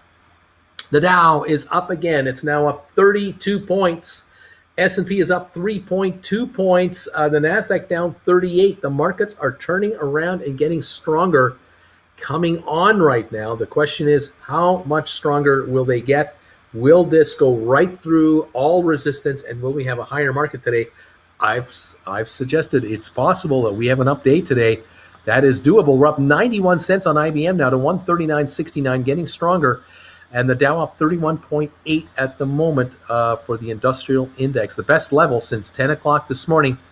Yeah, looking good on the Dow, improving by far. 180-point gain from the low of the day here already in the last hour. Nice. All right. Come on, kids. Make my viewers richer, please. That would be nice. Stocks seem to be slowly flattening now. Again, one last time, this weekend, Saturday and Sunday, classes begin. We're going to talk about lesson number 1 on Saturday, 12 o'clock Eastern Time, an introduction on how to buy and sell, call and put options. Lesson number 2, Sunday, 12 o'clock Eastern Time, an introduction on how to write, call, and put options, all for beginners.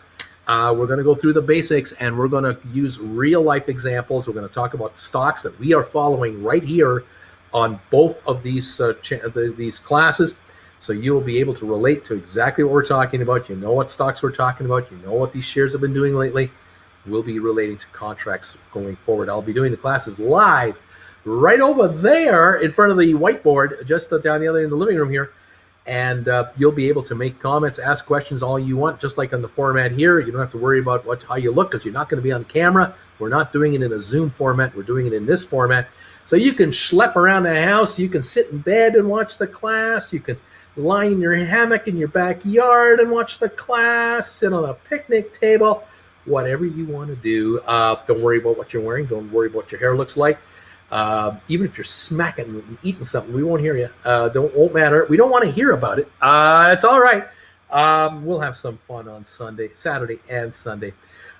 Those of you who've received your invitations already, as soon as you're making your payment, your slot is locked in. You're guaranteed your spot. Those of you who are asking to become part of the classes, you just send me an email. Send me a private email. Say, I want to be on your Saturday class. I want to be in your Sunday class.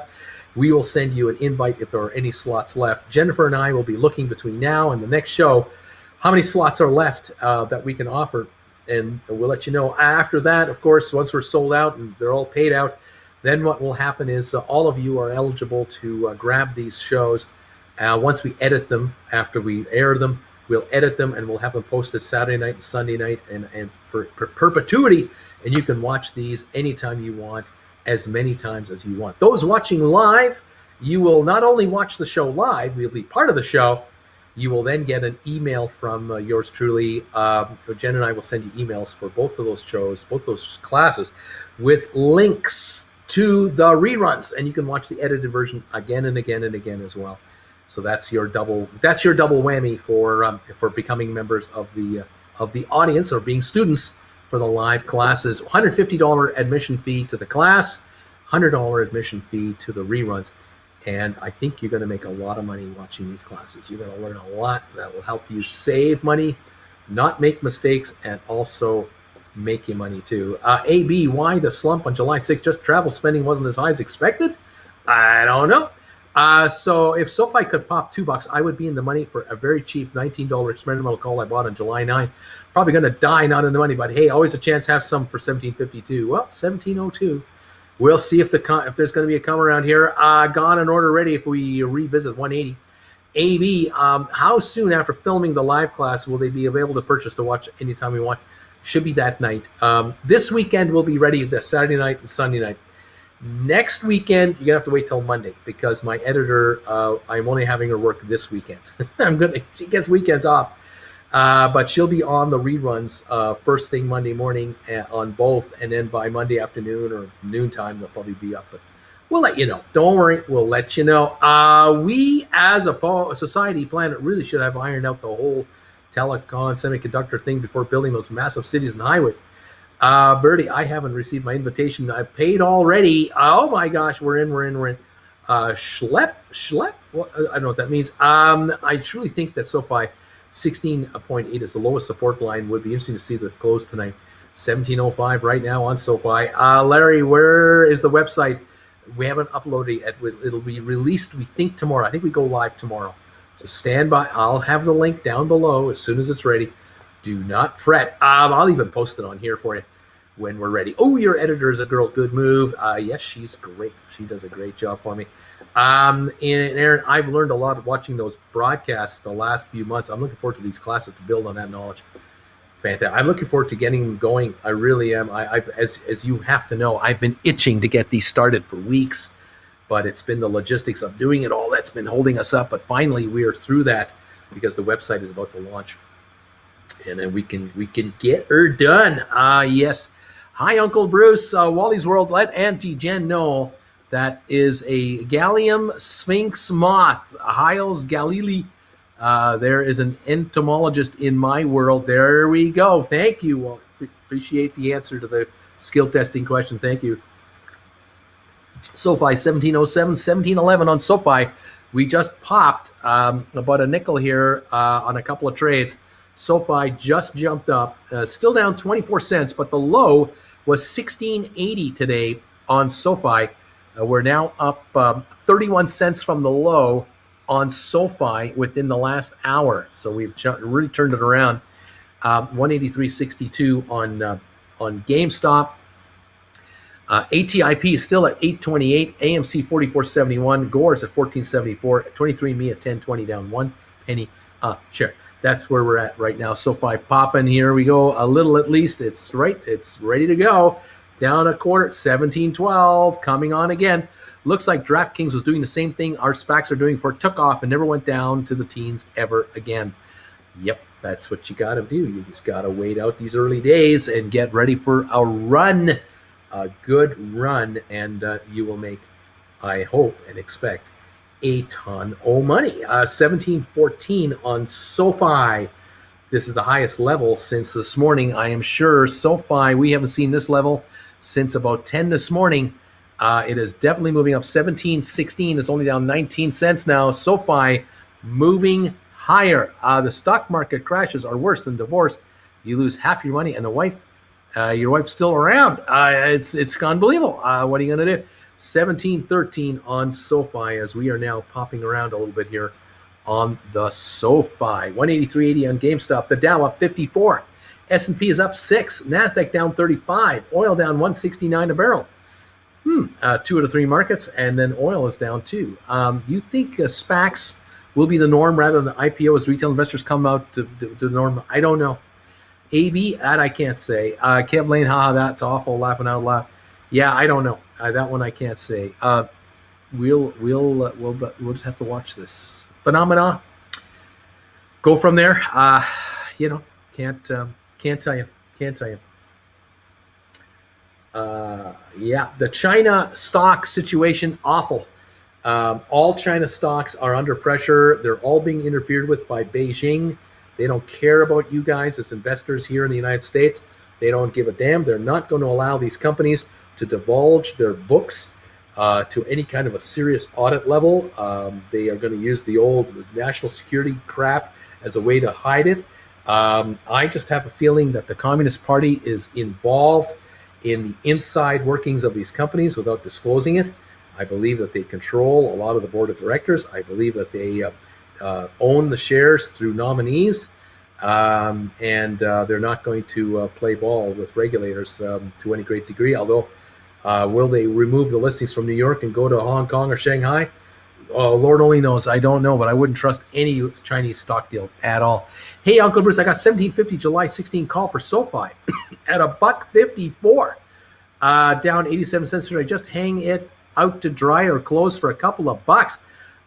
Sit tight, get ready to make money. You might have an $18.50, $19 market here at any moment in time, later today or tomorrow, and you're laughing. I mean, what if it goes to 2021 in the next 3 days? You're going to be laughing here. July 7th, you got time. You got a little time to enjoy this. But, I prefer you would be way out there, but I understand. What it is, Up 56 on the Dow, up 4 on S&P, down 46 on the NASDAQ right now. 1706 on SoFi. There you have it, folks. I've got to pack it in right now and get ready for my 3 o'clock show this afternoon. I want to say thank you, all of you, for joining me today. Hope you enjoyed this morning's market. Hope you tolerated and survived it. We seem to be coming out the other side a little better off right now. 23andMe is now breaking even again at 1021. Looks like it wants to go higher. We have SoFi at 1707, now down only 28 cents. 1708 now, coming a little higher. Gore's GameStop was as low as 177, is now 183. That's holding its own there. We'll watch for that. ATIP at 834, now down only 19 cents. That seems to be coming on a bit right now. AMC 44.50, wishy-washy there. Gore's 14.79, and 23andMe 10.20. There you go, guys. There's your opening salvo this morning.